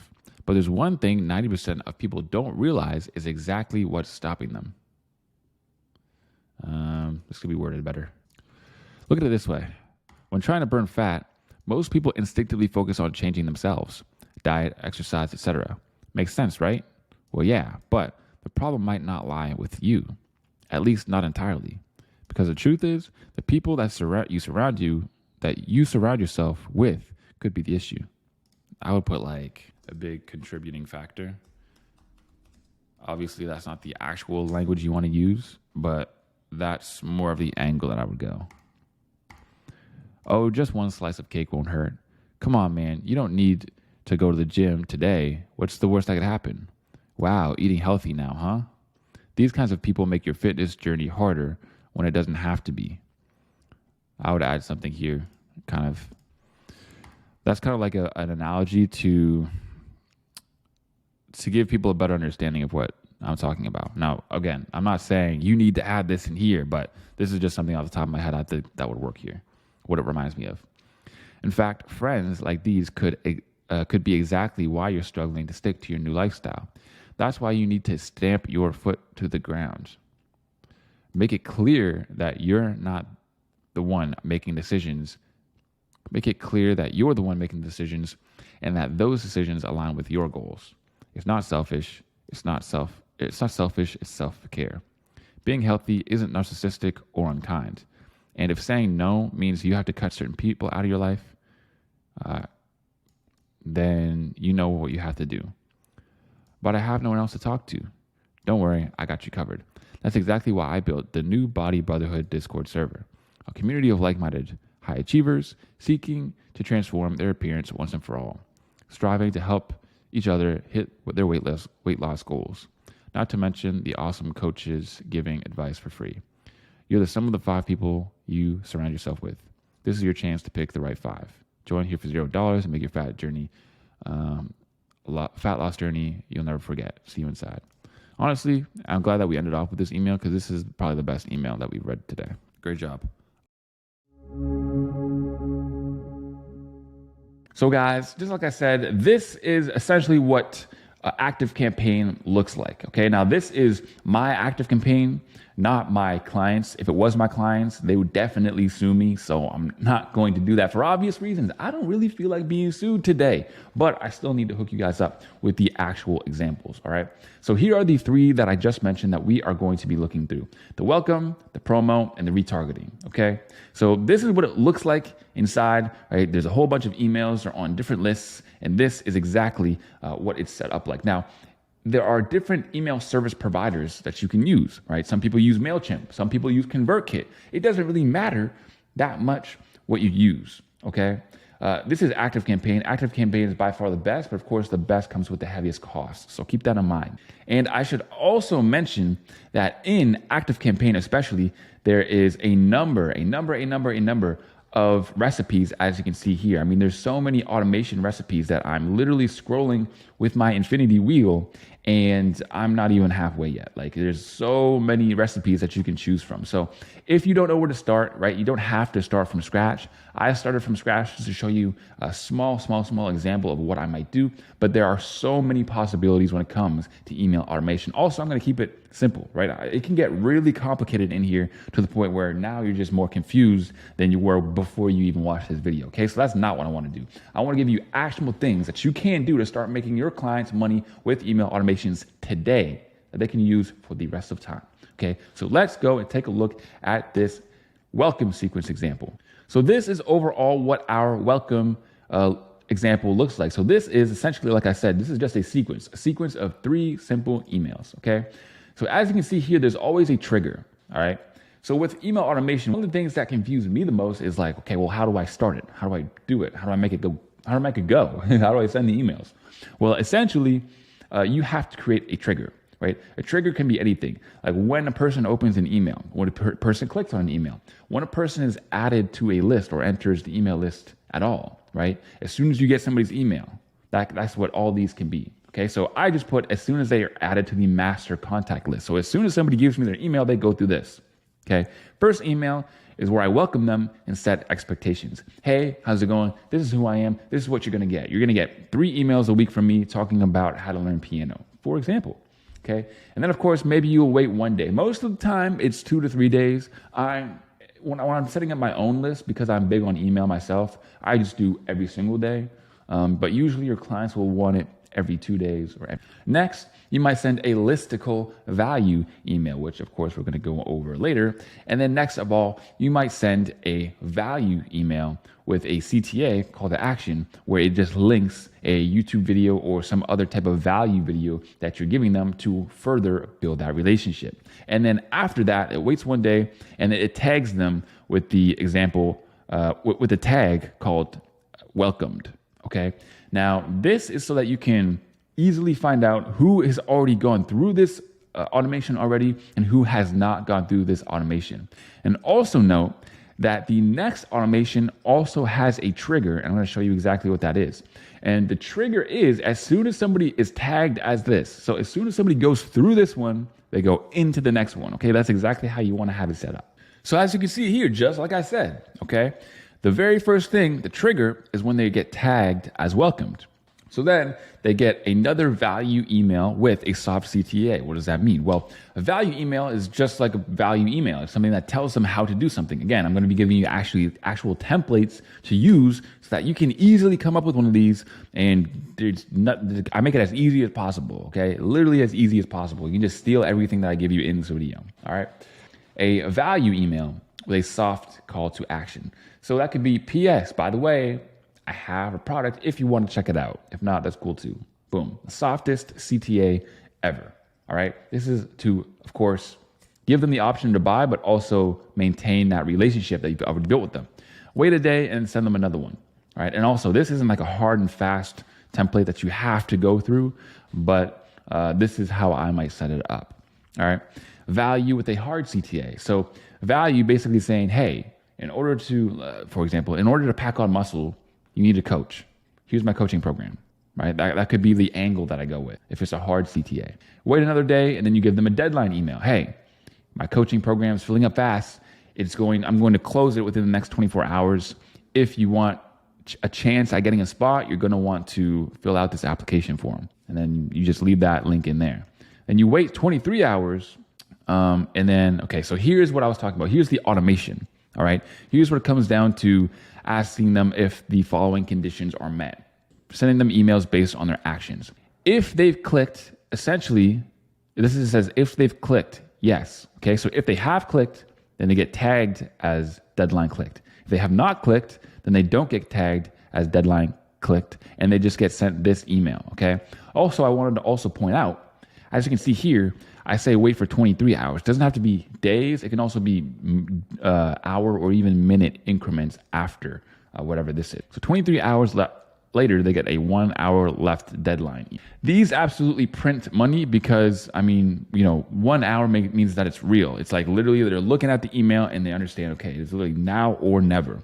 And of course, I also want to mention, if anybody buys or anything, they get taken out of all these email automations, because what you don't want to have happen is someone buy whatever you're selling or sign up or whatever, and then they keep getting emails to buy it or apply or something. And then they're like, well, why am I still getting all of this promo and if I already bought, right? Kind of feels annoying to them.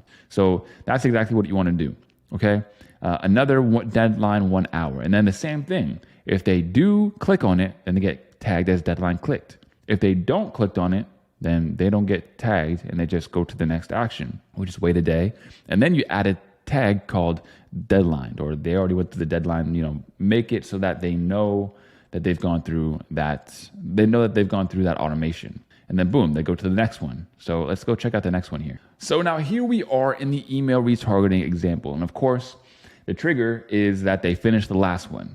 And then here we see, essentially we want to see, did the email address click on the last deadline emails? If they didn't, then we give them value. If they did, then we ask them what happened.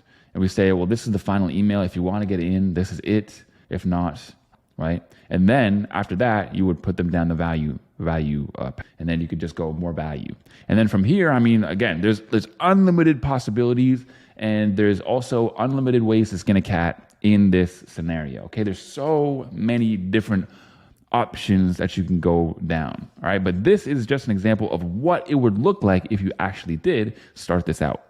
But of course, I also want to hook you up with some templates that you can literally copy paste into your own emails, so that you can put them into an email automation, so you know exactly how to write these emails, how to make the automation, and how to make money with copywriting and email marketing, okay?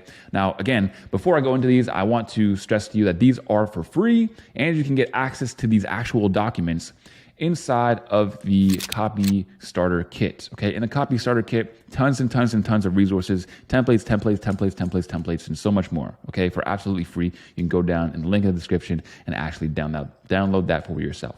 Okay, so what might a promo email look like?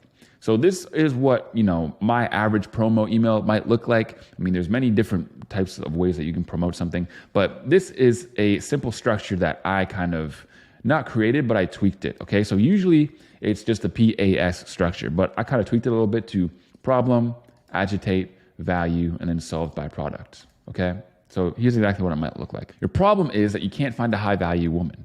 What is the agitation? Okay, so the problem is you're pointing out a problem that they might have, and you're also giving them reasons as to why it might show up in their life, okay? You're relating to them and you're telling them about the problem. Next up, you're agitating the problem. You're letting them know the long-term effects of what's gonna go wrong if they don't fix this problem as soon as possible. So for example, they can't find a high-value woman, so they're gonna end up with no woman, no kids, and they're gonna disappoint their parents because they don't have any kids, okay? What's the value? Okay, so what's their learning lesson? Well, it doesn't have to be this way. You need to become what your ideal partner is attracted to, and then she'll come to you. Okay, that's the value. And how do we position our own product in a way that it solves the problem based on the value that we give, all right? This is kind of like a softer selling type of email where I'm not opening the email, telling them about my product. Like, hey man, what's going on? My product is awesome. It's more of, I'm giving you some value, and my product is actually a perfect way to overcome that pain that you might be feeling right now. It doesn't have to be this way. You need to become your own ideal partner is attracted to. And solved by product CTA. That's why we have a 9-week intensive mentorship where we'll help you with absolutely everything. If you want to get a quick risk-free call, fill out this quick 2-minute form and talk to one of our success coaches. Okay, that's what the CTA might look like. So what might the email look like? And I quote, why 90% of men will die alone. Hey, first name, every year, more and more men are reporting higher levels of loneliness. It's getting so much worse, it's estimated that in our lifetime, 90% of men will die without a partner. But I won't let that be you, because in this email, I'm going to give you the cheat code to finding a partner. Not just finding a partner, but finding an ideal partner, a woman that checks all the boxes. Because the only thing worse than dying alone is getting trapped in a loveless marriage. I mean, see, that's facts, right? That's the problem section, all right? So I'm essentially giving him what the problem is. It's like, okay, there's a big problem that's happening, and it could be happening to you, but I won't let that happen to you because in this email, I'm going to give you this, all right? This is what's in it for me. This is telling them exactly what they're going to get out of this email. Finding your ideal partner, a woman that checks all the boxes. Okay, great. So I'm basically giving them a good what's in for me. Okay, I'm going to give you the steps that you need to reach essentially your dream state. All right. And then here's where I go over the agitate. Okay, watch closely. It really seems as though there's no winning in the dating marketplace these days. Meeting women is harder than ever. And if you do meet them, 9 times out of 10, they're far from the woman you want to spend the rest of your life with. So what's the solution? Is there even a solution? Allow me to shed some light, first name. So you have all these dating apps like Tinder and Bumble, pickup artist wannabes running around the mall doing cold approach, and thirsty dudes on Instagram sliding in literally every girl's DMs. But are the girls they occasionally score with wifey material? If you're looking for a chick whose body count is higher than her IQ, then yeah. But if you want a 10 out of 10 respectable woman you'd be proud to spend the rest of your life with, then this is the opposite approach that you want to take. Because if you want something, rather than chasing it, why not attract it? That's what I can help you do. Okay, so that was the agitate right there. So what exactly did I do? So I related to their problem, okay, by pointing it out. Okay, so these are the problems, and this is how it affects you long term. Okay, you're going to end up with a woman who's just not the respectable, ideal chick that you'd want to end up with. But there's a way to actually get a 10 out of 10 respectable woman that is going to do everything for you. And the value here is that you have to get people to attract. You have to attract the dream person, the dream woman that you want, instead of just chasing after her. Because if you chase after her, you'll chase her away. So that's the value section. And then this is where I essentially place the product as the solution. Okay. So that's what I can help you do. That's the transition. Because let's be honest, most dudes repel the women of their dreams. And while you may think this means making some huge changes, it really doesn't. A few small tweaks to your overall appearance and behavior, and the woman you've always wanted could fall right in your lap. If that's something that sounds interesting to you, let's chat about it one-to-one. Click here to schedule a call and find out how you can attract the women of your dreams. Sign off. Then you send them an application form. They apply. They tell you things like how much money they make. So then you can qualify whether there's somebody who's worth getting on a call with, and then you can be their dating coach or whatever. And then here's what a deadline email might look like, okay? So a 24-hour deadline email. So you start with a scarcity, okay? You start by saying, hey, this is gonna leave soon. Then you give them a link to be like, okay, well, here it is if you want to get it. Then you give them a little bit more info in case they're not familiar with it, okay? This is what you would send them inside of a promo email, and they've probably already clicked on it before, so they kind of have an idea of what it is, okay? So you give them a little bit more info, and then you give them a link again, and then you just close the email. Very short, sweet, to the point, okay? You don't want to dilly-dally in a deadline email. That was some alliteration right there, but I digress. 24 hours left, action required is the subject line. Hey, first name, in case you missed it, there's only 24 hours left until the Perfect Woman Magnet Mentorship closes. If you don't want to miss out, click here to attract your perfect 10 out of 10 woman while we guide you every step of the way. You'll get access to weekly one-on-ones, a one-to-one accountability coach, on-demand video trainings, and so much more. But only if you take action within the next 24 hours. The clock is ticking. First name, talk to you soon, sign off, right? And then you might send another link somewhere around here. Boom, done. Okay, now everybody, I know you found that very valuable. So there's a few new steps that we have to take, okay? Learning is nothing without action. So let's get into some of this action of what we should do next. First and foremost, comment below if you have literally any questions at all, or just comment below if you made it this far and actually finished the video, because truth is that there's not going to be many people who can say that they did that. So go down and comment if you finished, or comment any questions below, because I will be down there and my students also will be down there answering any questions you guys have. Next of all, you're going to want to go down to the description and download the free copy starter kit, all right? Where you can do essentially everything. You can watch more reviews of me actually reviewing copy. You can watch more videos of me completing copy and writing copy. You can also get access to tons of templates, and you can also join the free Discord community. It's in there, but there's also a link in the description if you would like to join the free Discord community, where you can actually go down there and submit your copy for review and also review other people's copywriting as well. Next of all, you can also watch the free 2-hour outreach course, which is on screen right now, which is going to show you exactly how to get your first or next copywriting client that's going to pay you $2 to $4K a month. And then you can also stack them up so that you can make eventually over $10,000 every single month with copywriting. So everyone, I hope you found that very valuable. And of course, as always, I will see you guys on the next one. Peace.